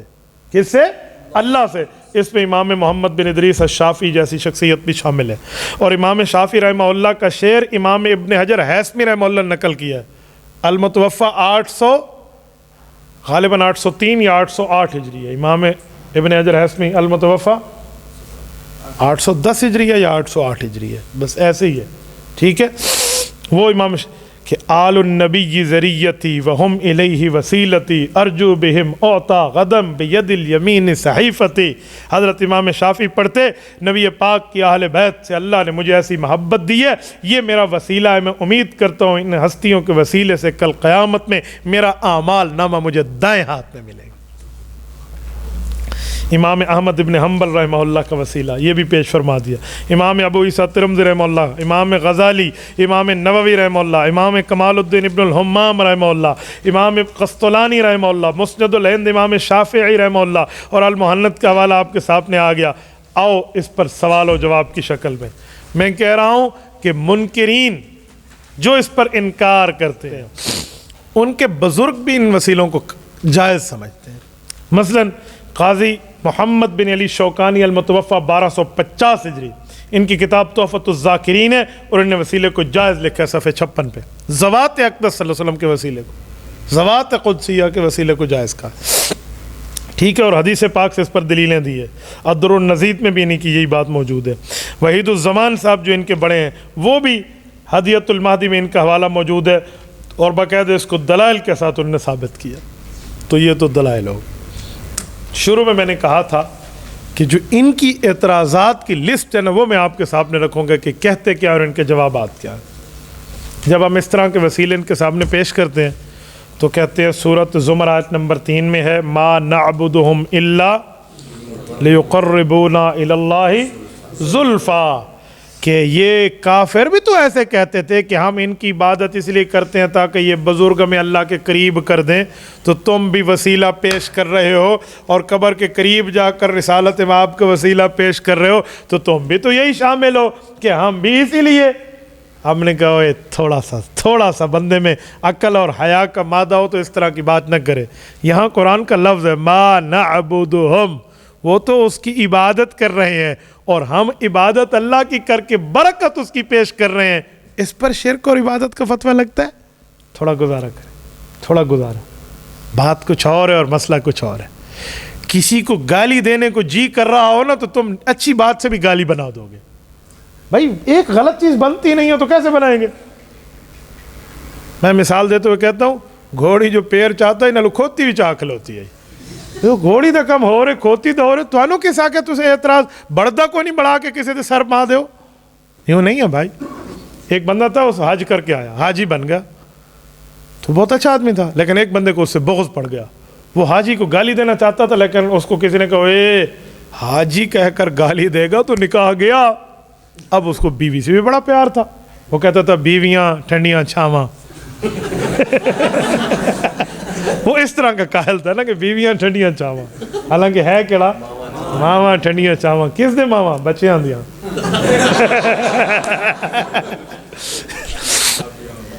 جی وہی اپنی ہی ہوندیاں نے. وہ کہندے نے نا ماں دی قدر کرو کہ اس دے پیراں تلے جنت ہے, اور بیوی دی قدر کرو اس دے پیراں تلے لفٹ ہی ہے. جی توجہ.